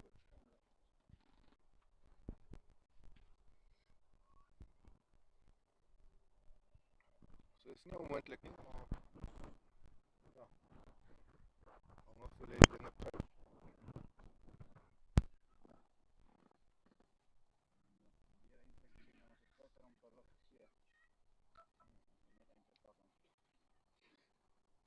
Dinge gaan net nie altyd nie so pad. Ons het die eerste een ek gedroog teen hulle en nou het ons gelyk op ja, ja, eerste een gedroog. Eerste toe verloor ons van nou wen. Ons is nou al drie teen hulle. Ons het klombesering gehad gister. Ek is met my liesbesering, die ouetjie, die kalk ou, die kleitlete, liesbesering, Brandon hy, lang ou, het 'n liesbesering. Die het gister sy liefseer gemaak. Dis net vanoggend het nog 'n ander toe weer sy hamstring getrek weer vanoggend. Maar later hierdie dag lyk dit my het hy 'n bietjie beter geraak, maar ja, liefs sit maar op 'n ongemaklike plek. Ja, is moeilik om te hardloop, al die spiere werk maar saam. Ja, veral as mens 'n tipe van 'n liesbreek op toe gaan en dan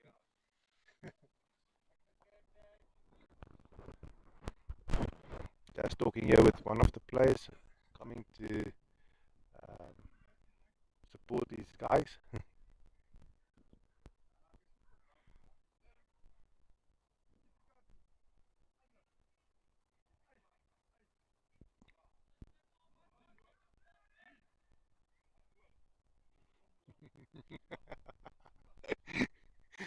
So he's telling him by the tree. Let me show you what he's looking at. Stand by the tree. He's being indicated to stand by the tree.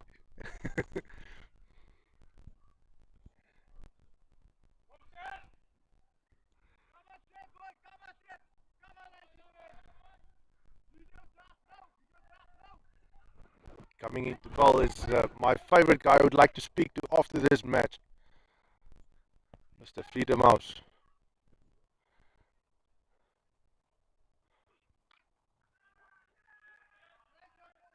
Had quite an energetic batting style in the first innings. There was overthrow, and the Old Boys aren't quite going to capitalize on that overthrow, running another run or two. I can assure you, if it was the Warriors in that same situation, they would have somehow run two more runs, pushed for two. Same that we saw with the Masters in the match just before this one, where those guys were very quick between the stumps.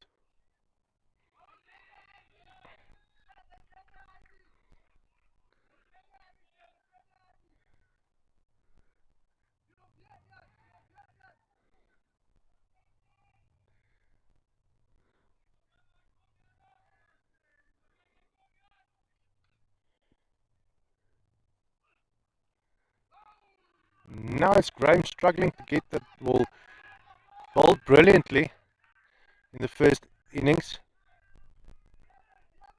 Now some pressure is building on their shoulders.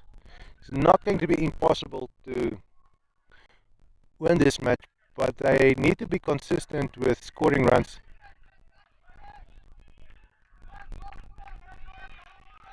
Seth be quick to that ball, and obviously not trusting the accuracy of his throwing ability. They're not trusting it. They're not. Oh, that ball is up in there.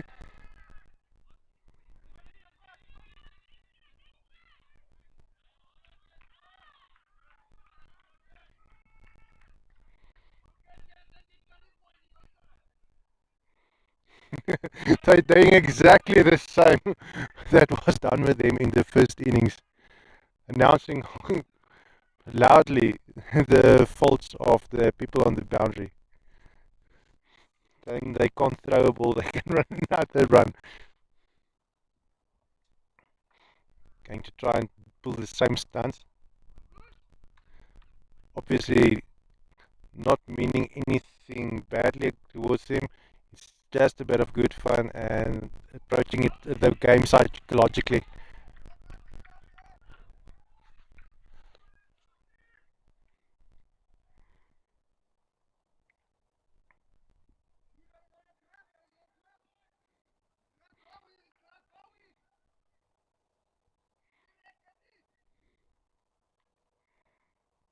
Just as quickly announced here on the boundary.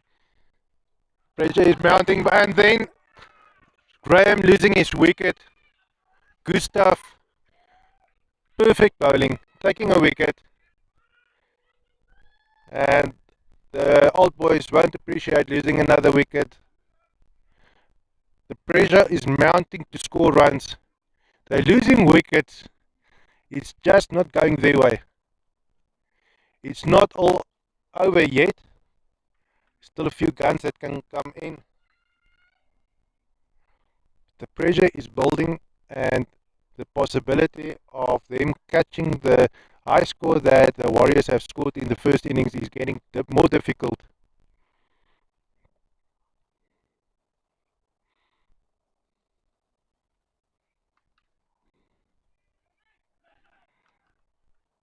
They need to score 183 runs. They are now standing on 45.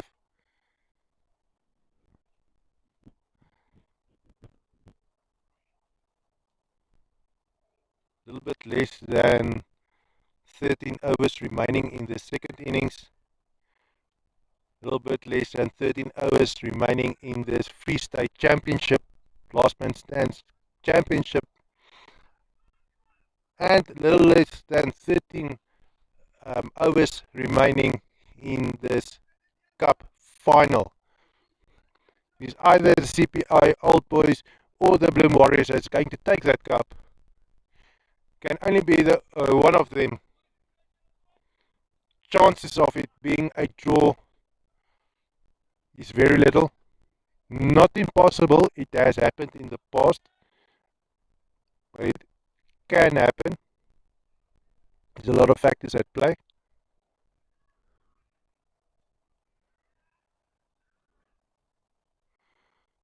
Gustav trying to take another one. And it is Nico Venter now being off the mark. He's not walking for a golden duck.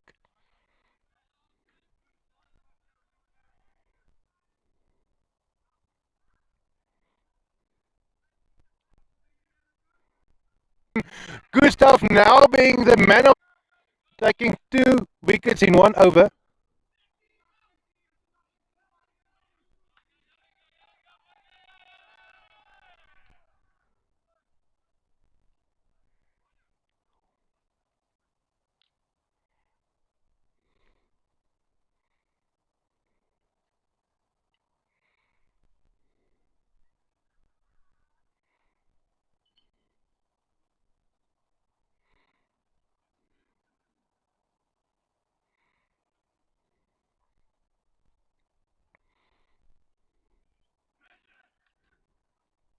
Not much left here, more for the old boys.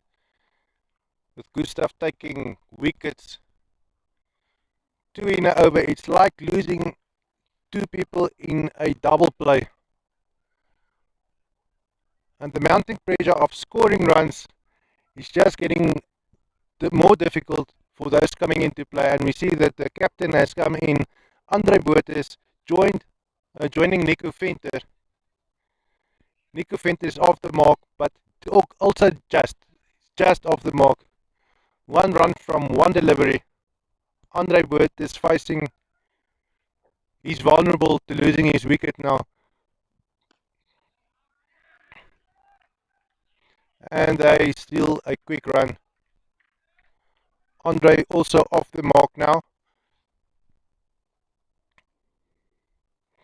He's equaling the score of Nico Venter.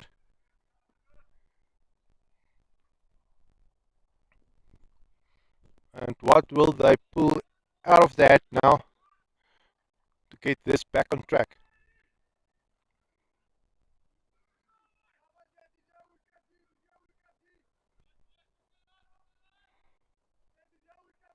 Now coming into bowl is Seth.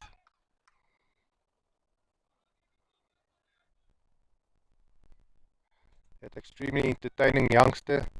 Let's see what he's going to do. Mr. Fleeta Mouse.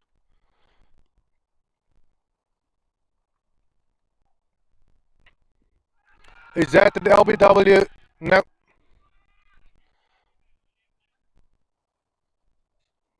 Moapi says no, that's not the LBW.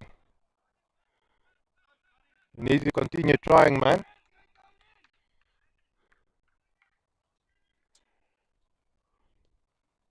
He has the best perspective to make that judgment.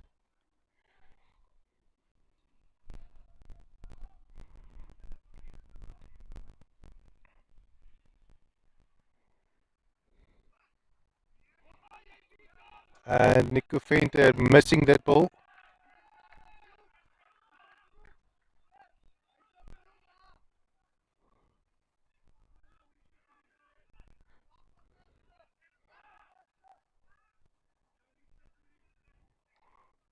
Warriors now playing the psychological game, calling the old boys out,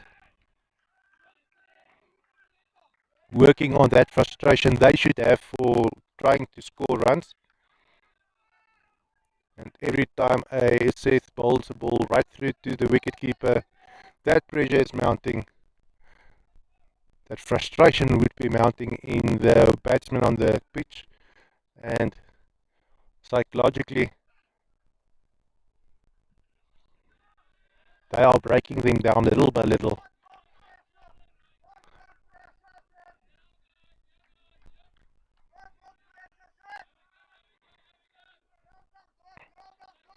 The Warriors are loving this bowling from Seth.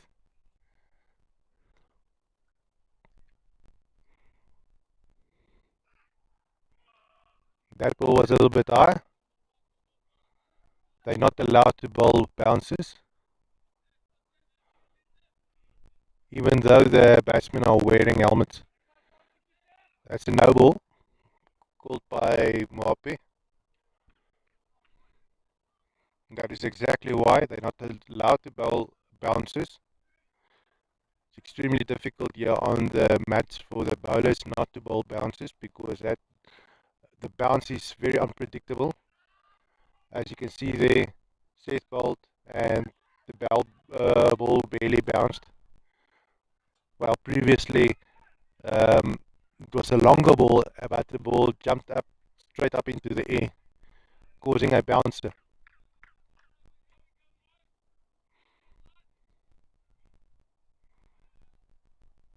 Because the bounce of the mats are inconsistent.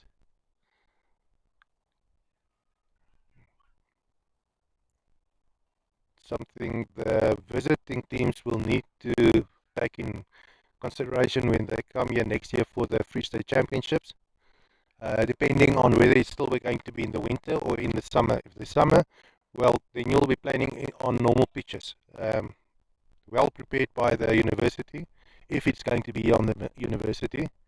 Otherwise, if it's going to be in the winter, you're going to be playing on mats, and you need to be prepared to play on these mats. I'm not exactly sure how widely available these mats are, but it's only something to take in consideration when you prepare to play against these people. They the whole year, these Bloemfontein teams, and they've been playing the entire winter league up to now on these mats, so they are accustomed to what the reaction they can get from the mats, learn the bounce. And that was a full toss.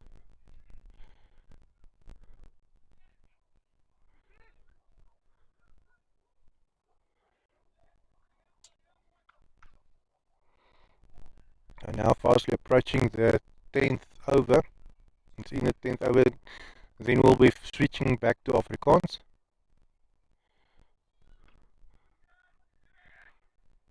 Where the Afrikaans people will understand the nonsense that I speak a lot better.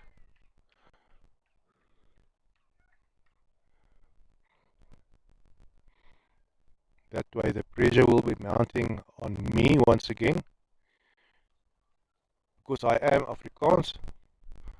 And if the guys in Bloemfontein, most of them are Afrikaans speaking, which means they will be understanding what the nonsense I'm speaking and will probably call me out on that. But we're having fun, yeah. I'm having just as much fun commentating on the cricket as those guys playing.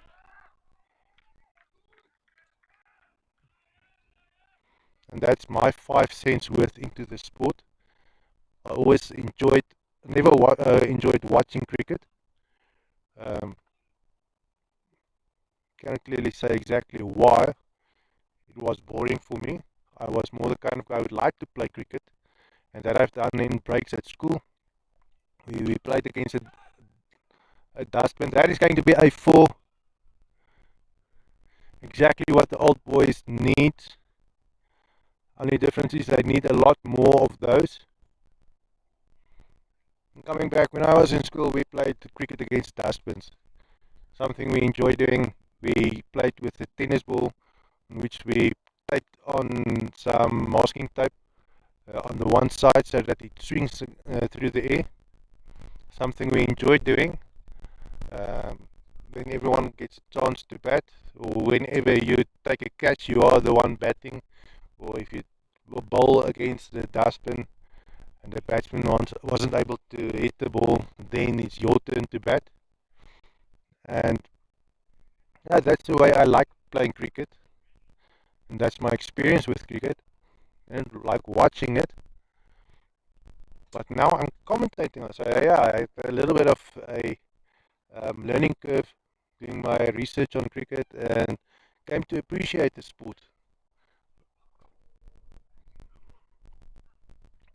Maybe uh, more about the history of the sport, where everything came from, how it came to be the type of sport where it is today.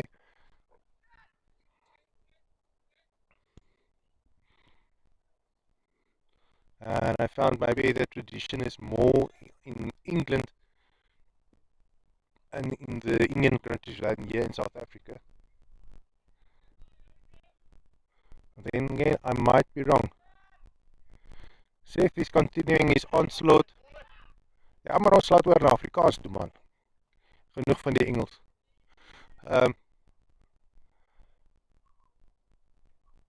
Seth wat gaan bal. Meneer Vliedermels.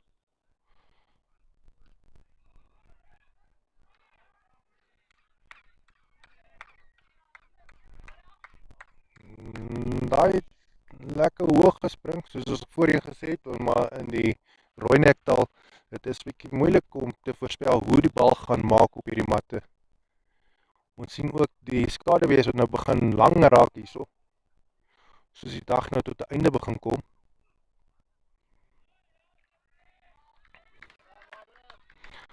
Wedstryde wat so bietjie langer aangehou het as wat ons verwag het.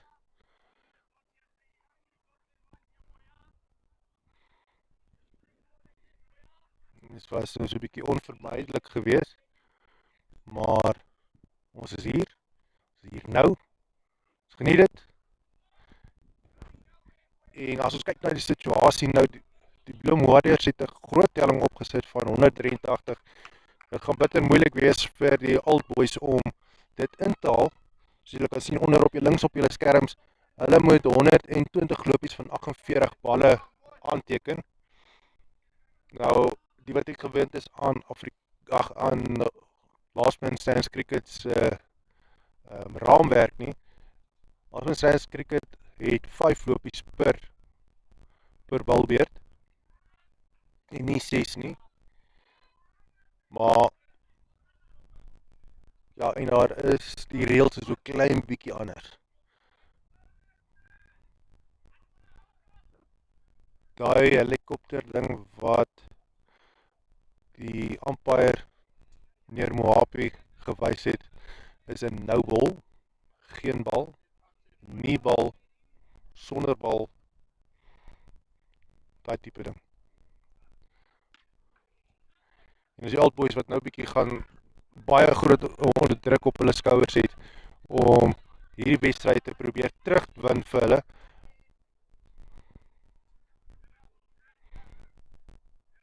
Dit is meer as 2 lopies wat hulle per bal moet aanteken, maar hulle moet oor die 10 lopies aanteken per balbeurt.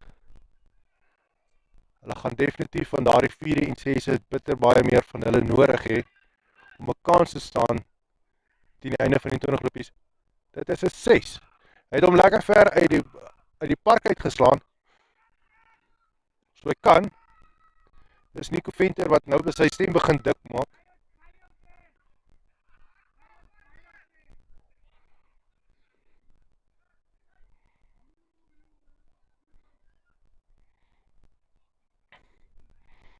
Die manne wat lag hierso vir Seth, hy was sê, daar is baie ver daai bal weggeslaan van sy balwerk af.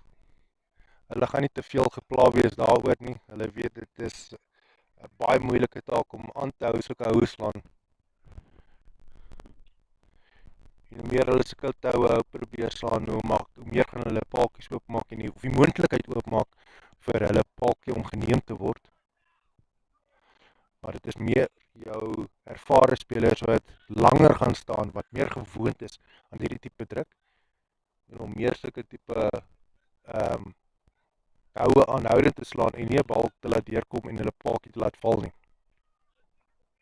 En Nico Venter en Andre Botha is die regte mense wat jy dan so op die golfplat wil hê om dit te laat gebeur. Jy wil nie onervare jongman daar so hê nie.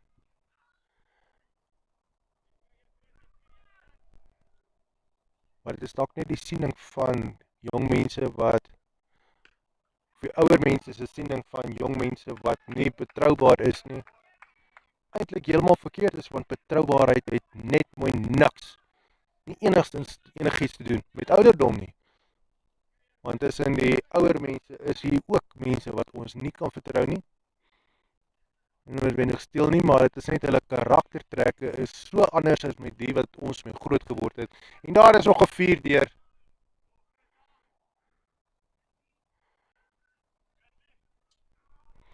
Kaptein wat ook nou sy stem bietjie dik maak met 'n grenshou daarso.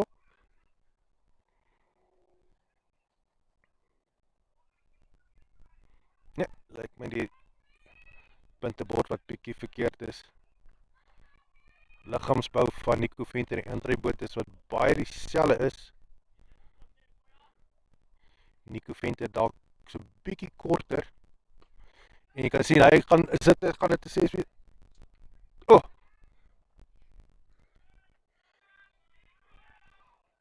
Kon nou net nie daai ingevang kry nie. Weet jy hoe vinnig die kamera gefokus het nie? Dit was half in die son gewees.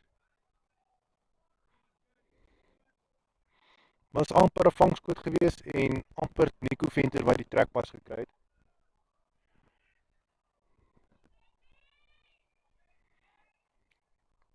Dis 'n Kirtley en Seth wat nou die balwerk oorneem.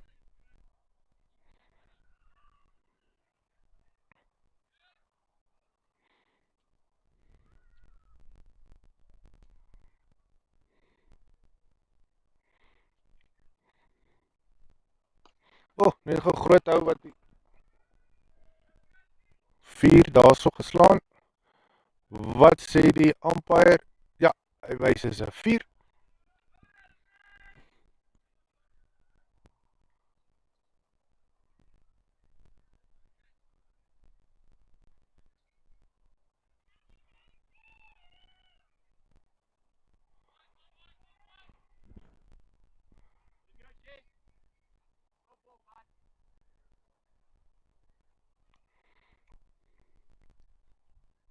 Baie lekker om hierdie tipe karakter te sien van die Colvers van die Old Boys wat hulle wys, hulle veg vir daai om die beker te neem aan die einde van hierdie wedstryd.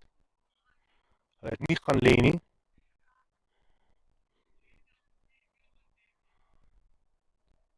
Afgebring daai runrate het hulle afgebring, nou 95 gelopies hulle van 40 balle af moet doen. Aanhou om 4 te slaan. Gaan dit moontlik wees. Hierdie een word direk na die veld wagter gespeel. Daar sê.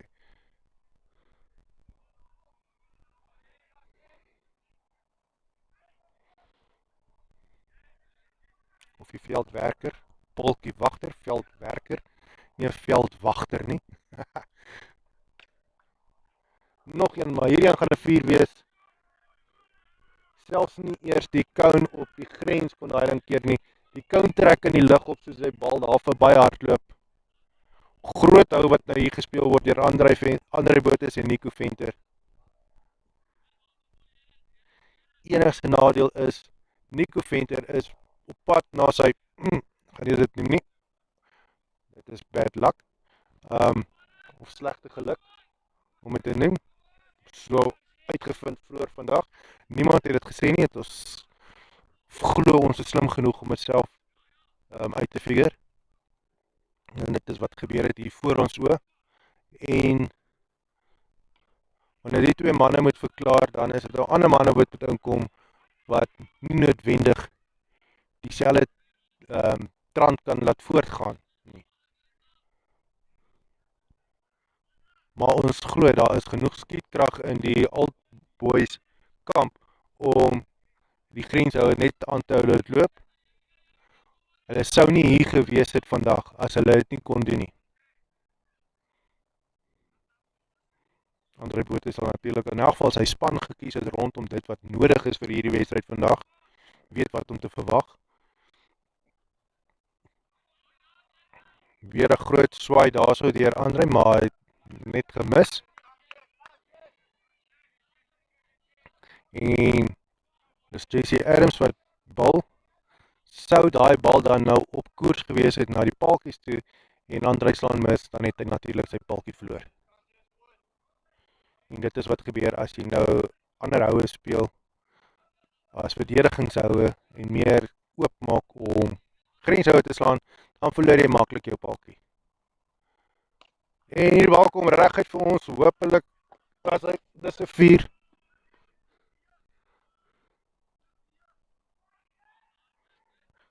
Dis die Adams vra hulle moet dit weer doen.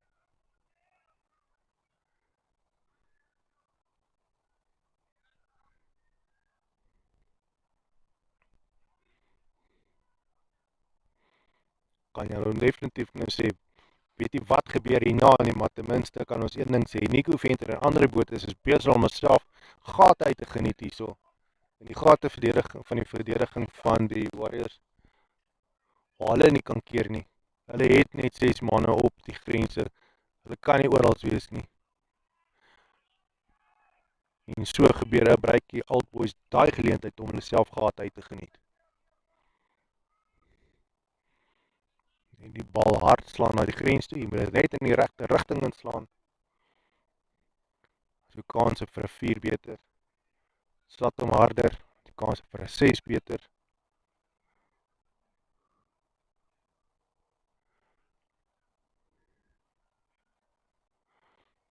Nou om te kom bal is Kirtley.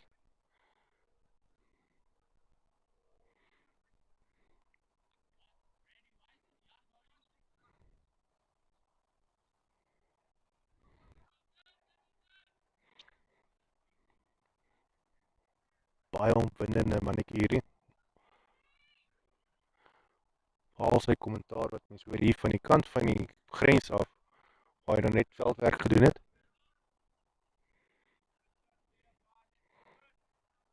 Lief om ook die sielkundige wedstryd aan te pak met die oppositiespan. Daar word hy gevang. Eerste bal wat Kirtley bal. Wat val hulle die paaltjie van Nico Venter. Dit is een wat hulle graag wou gehad het. Gaan daarna moet werk aan Andre Botes. Maar Nico Venter is uit. Hy gaan nie vandag sy 50 haal nie. Alhoewel dit baie moontlik gelyk het. Hulle was pragtig op koers. Net een van die ander kan doen. Ja, lyk my die man is nie eers uit nie. Dit is lyk my 'n nou bal gewees. Slegte nuus vir Kirtley.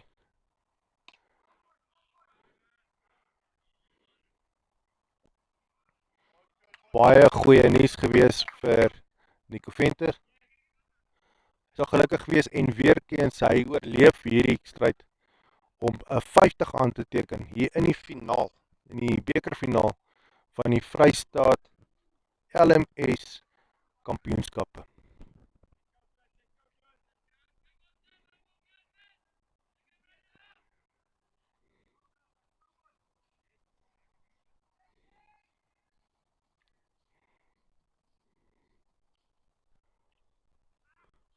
En daai bal lyk asof hy 'n 4 gaan wees. Net so 'n klein bietjie rigting verander. Skerp by. En die veldwerker moet ver hardloop om daai bal te gaan optel. Gee die kolwer so 'n bietjie kans om met goue blaaskans te neem terwyl daai man so 'n bietjie hardloop.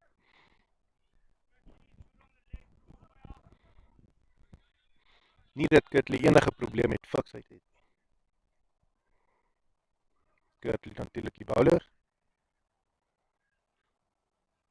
Vreeslik baie rondgehardloop in die eerste beurt. Baie lopies aangeteken. En hier kom die bal na ons kant toe. Hy gaan gekeer word hier deur Brandon.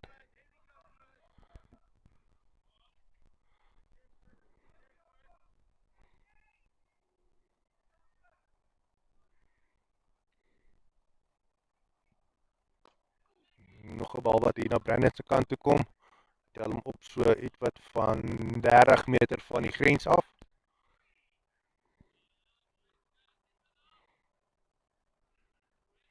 En dit is die balbeurt van Kirtley daarmee heen. Nog net 6 balbeurte oor in hierdie wedstryd, in hierdie toernooi. Nico Venter wat op 37 lopies staan. Hy het hulle aangeteken met slegs 19 balle en Andre Botes wat vinnig bygekom het met 28 lopies van 16 balle. Presies wat van hulle verwag word om daardie teiken van 72 lopies uit te wis met net 30 lopies bale wat oor is.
Vinnige toiletbreek gevat en hier is nou weer 'n bal wat hardloop na die grens toe. Maar is Kurtley wat sê, vat my aan. Hy soek daai bal. Teken van 'n man wat glad nie bang is vir die bal nie. Hy soek 'n vangskoot.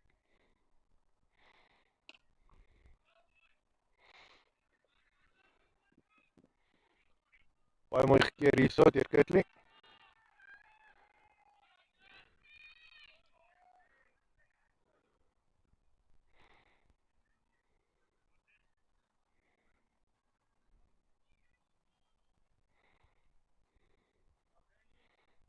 Lekker veldwerk hierso deur hierdie jong manne hier op die grens.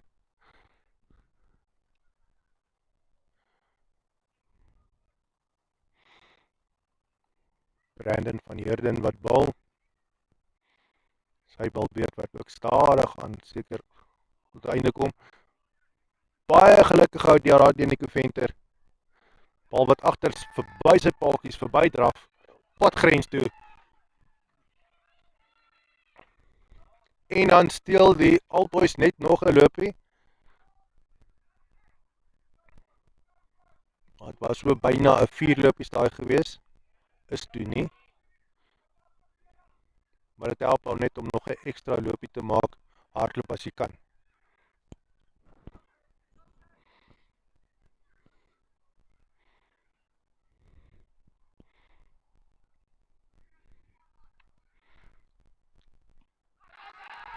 Is dit 'n beenvoorpaaltjie? Nee, Moapi sê nee. Hy is nie oortuig dat dit 'n beenvoorpaaltjie is nie.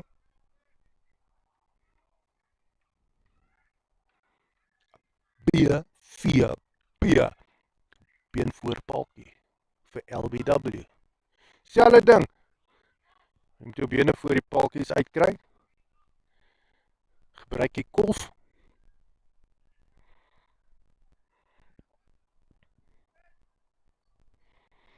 En ons sien die Hardy daar uiteindelik rondvlieg. Die een wat so geraas het die bokant ons vroeër vandag.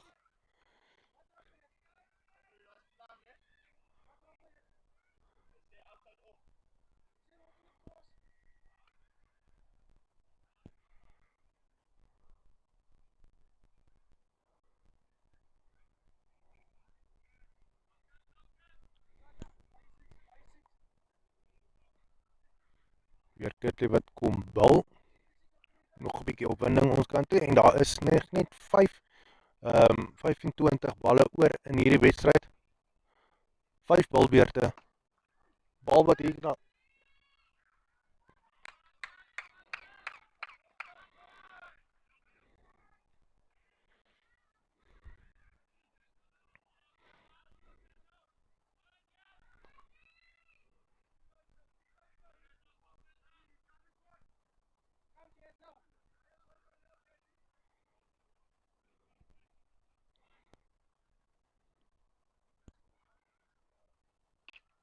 nog harder oor aan die grens geslaan word, gaan dit 'n 4 wees.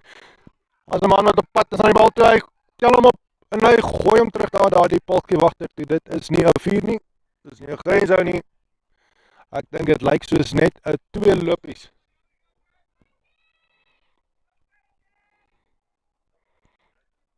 Die mag dalk 'n baie indrukwekkende seentjie wees wat hier so baie lekker speel.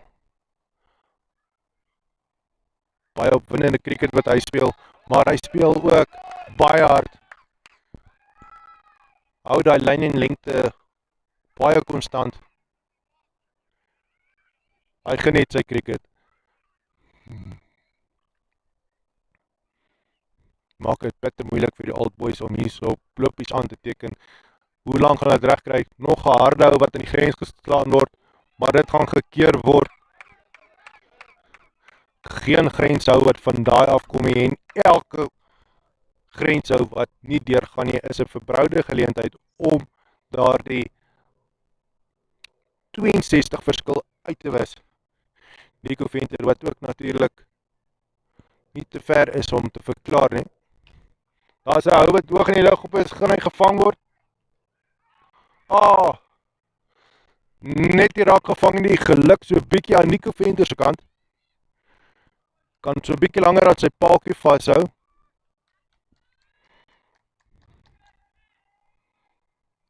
Op 44 loopie staan. Hy gaan graag sy 50 wil haal. Ons jinx hom nie. Dit het net uitgeglip. 44 lopies van 24 bale. Briljante beurt wat hy gespeel het vandag.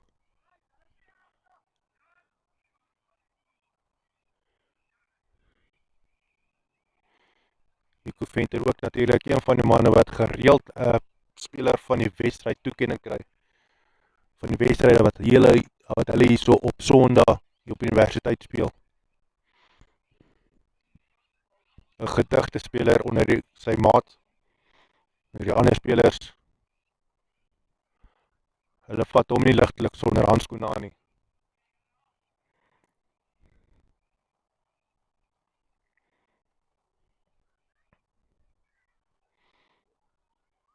Nou gekyk het, so hy net rondkyk waar hy sy volgende 6 gaan slaan.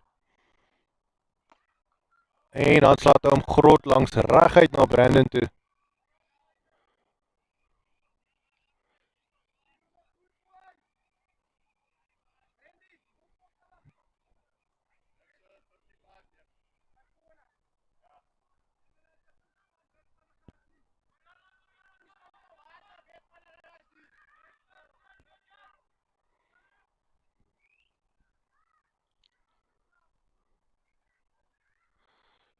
Jan Creer wat 'n kans kry met die bal. En hierdie bal kom reguit vir ons. Word mooi gekeer om ons nie raak te slaan hierso nie.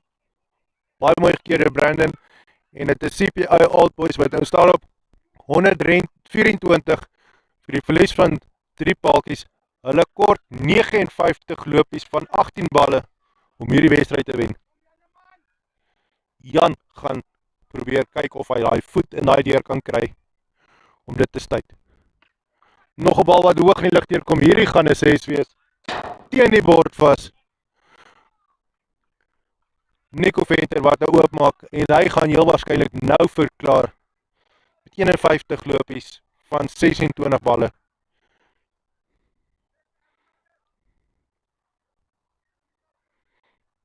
Nico Venter gaan nou vervang word deur iemand anders. Dis kan nie Jan Creer wees nie, want Jan Creer is besig om te bal. Daar sy Hannes Herbs wat inkom.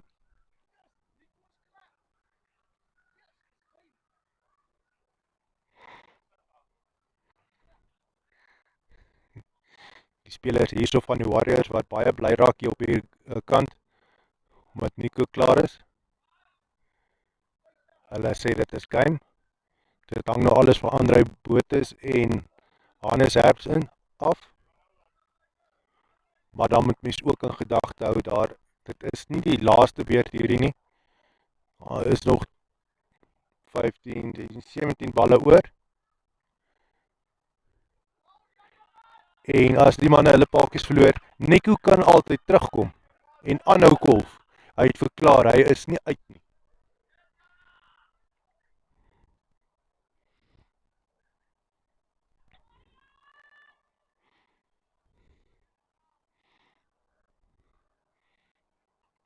lekker groot taakies op die skouers van die old boys, hulle het hulle self baie goed van hulle doel gekwyt tot dusver.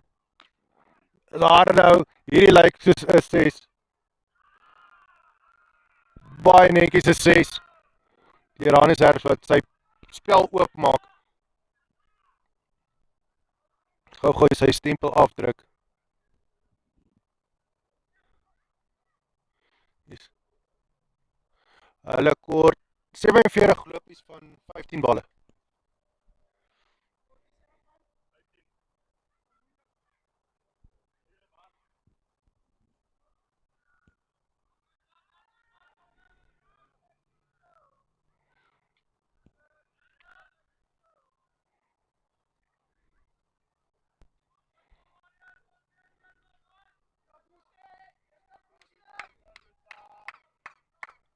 Daai 2-6 het hierdie getal baie meer moontlik gemaak. Warriors glo hier van die kant af, dit is te moeilik om te doen. Natuurlik sal die Old Boys daarmee stry. Hulle slaan 4 en 6 nou. Geen nie eers kans vir daai bal om gekeer te word nie, tensy hulle dit grond langs slaan. En is Gustaf wat kom bal vir die Warriors. Natuurlik die man wat ook so 'n bietjie verwoesting gesaai het vroeër in die wedstryd.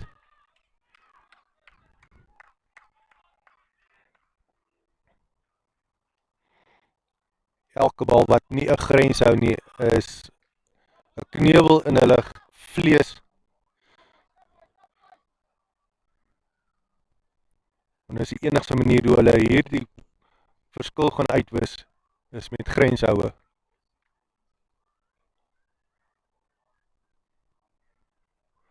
En daar val die paakie van Hannes Herfs. Hy is so pas ingekom, hy het nog nie 'n kans gekry om sy oog op die bal te kry nie. Hy het daarom al 'n 6 geslaan.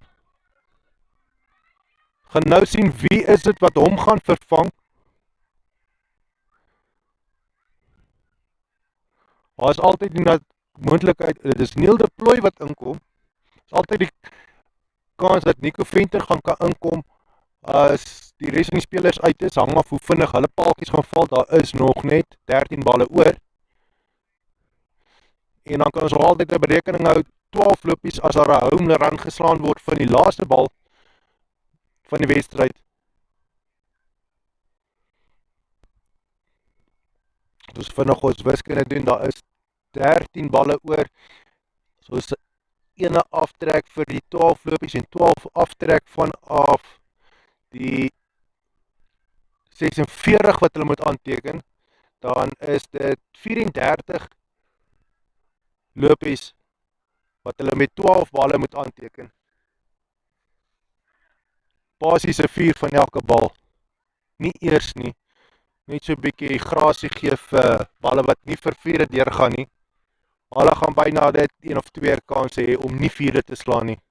En dan natuurlik moet hulle 'n home run mee eindig mee om die wedstryd te wen. Gaan dit moontlik wees? Manne gaan dink dit is onwaarskynlik. Old Boys kan dit laat gebeur. Nico Venter sit op die bank, hy kan nog inkom en dit laat gebeur. Ongelukkig, as we net die wiskunde deurtrek, die persoon wat uitgebal is, teken nie 6 lopies aan nie. En dan gaan hulle graag daai goed meer wil laat gebeur. Gustaf wat so 'n bietjie ondersteuning hierso van die grens afkry oor daai bal wat van niks vanaf gekom het nie. Warriors gaan baie meer van hulle wil sien. Of geniet dit om te sien elkeen van hulle wat deurkom. En nog 'n bal wat nie 'n 6 is of 'n 4 nie. Dit draai net daai skroewe klein bietjie stywer elke keer as dit nie 'n 4 is nie.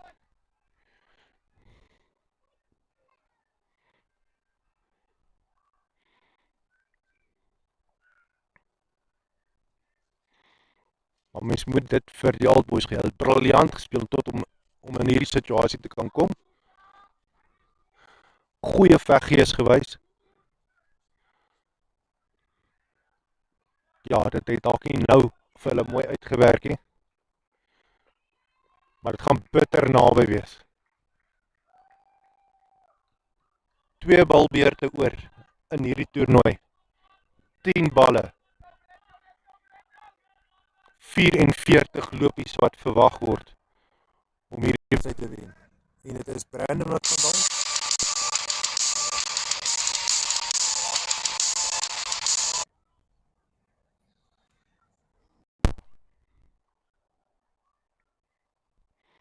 Jammer, dit was net 'n oproep daar van my vrou af. Ek hoop sy bel weer nie, sy het daai geneigtheid.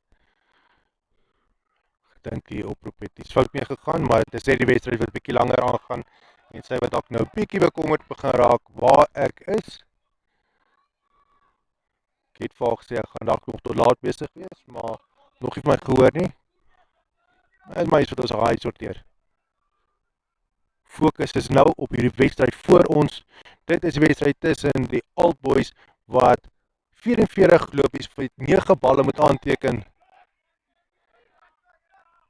Nou is dit op 'n stadium waar 'n bal wat nie gebruik word om 'n 6 aan te teken nie, is 'n gemorste geleentheid.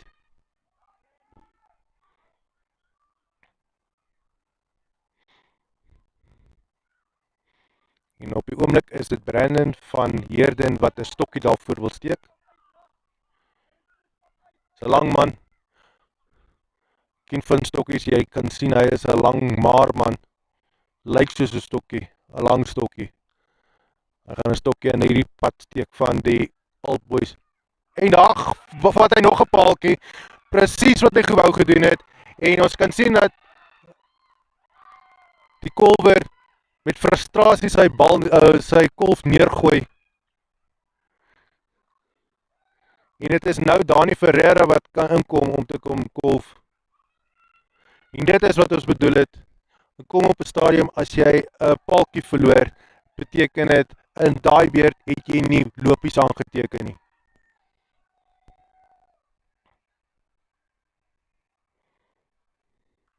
Dink die skrif is nou op die muur. Om klaar te maak is maar net 'n formaliteit.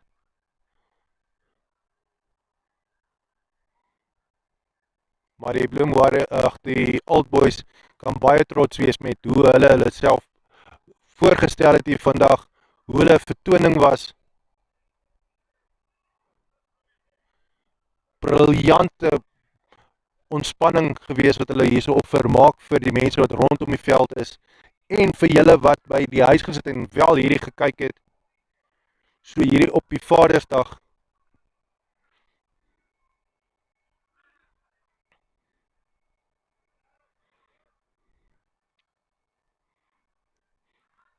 Dit is hoe mense in cricket kan jy lekker 'n ding van ver af sien aankom.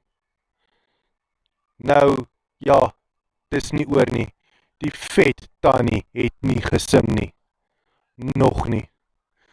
Maar sy is besig om haar stem los te maak, daar by die huis. Sy eet olywe. Sy gorrel olyfolie. Sy gaan nou vir ons sing, binnekort. 42 lopies van 7 balle. Gaan nie. Ons gaan net sien hoe naby die Old Boys aan dit kan kom. En daar is 'n moontlikheid vir 'n uithardloop. As Brandon daai paaltjies raak gegooi het, was daai kolwer uit gewees. Dani Ferreira en Neil Deploy wat hulle koppe omhoog hou hierso in die laaste doodsnikke van die wedstryd vir die Old Boys. Het was 'n lang dag gewees. En vandag, bal is hoog in die lug op, maar hy gaan in niemands wêreld val. Gaan hier 'n uithardloop wees? Nie nou nie. Nog net 5 balbeurte oor. 38 lopies wat verwag word van dit.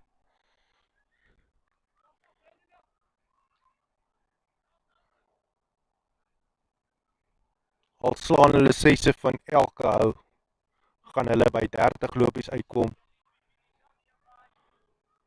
Behalwe dan nou vir die home run mag hulle dalk. Kom ons doen gou die wiskunde vinnig. Met 1 bal 12 lopies, as jy aftrek, is dit 26 lopies wat hulle met 4 balle moet doen. Is moontlik. Dit is moontlik. Dit gaan beteken, hulle moet van elke liewe bal wat nou gebal word, moet 'n 6 wees. Dit kan gedoen word. As dit gebeur vandag, dan gooi ek my hoed bo op hierdie gazebo en haal hom af. Wat julle gedink gaan ek doen die ding eet. Maar daar is die kans so pas daarmee verby. Dit is André Leroux wat dit net weer nog 'n stokkie voor daardie wen gesteek het. Maar dit is die Old Boys wat baie trots kan wees op hulle vertoning vandag. Neil de Plooi wat net so bietjie sukkel daar om die bal raak te slaan. Daar word hulle van hulle verwag sonder om hulle oog in te kry om 6 te slaan. Dit is 'n bietjie onmenslik om dit te vra.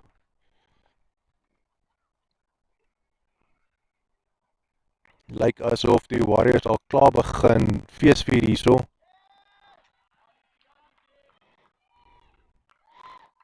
Drie balle oor.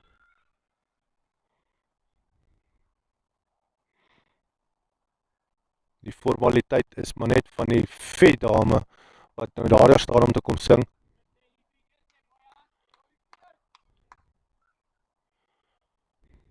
Ons kan haar sien aanstap. Ons voel die vibrasie in die grond.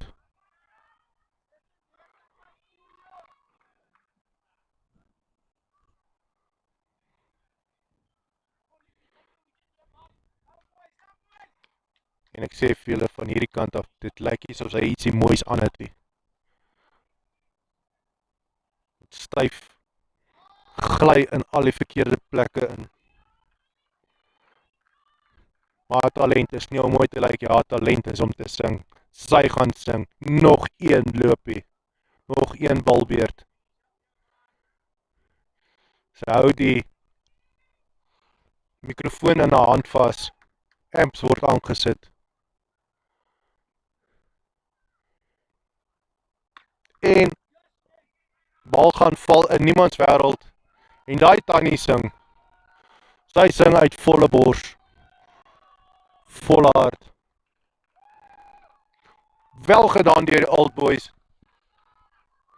Dit is nou net nie vandag hulle dag gewees nie, het kon hulle kant toe gedraai het, maar dis die Warriors wat met 'n pyk eerste helfte oopgemaak het en 'n baie moeilike teiken opgestel het. Baie goeie karakter gewys deur die Old Boys om dit te jaag en dit 'n moontlikheid te gemaak het vir die meeste van die wedstryd om te wen hierso. En soos goeie sportmanskap bedank hulle mekaar daar vir 'n goeie wedstryd en ek sal vir julle nog goed opneem van die prysuitdeling hierna. En lekker aan vir julle die wat, ons gaan nou nie dit livestream nie, maar ons sal dit in die media in sit en probeer. En baie dankie dat julle na ons gekyk het.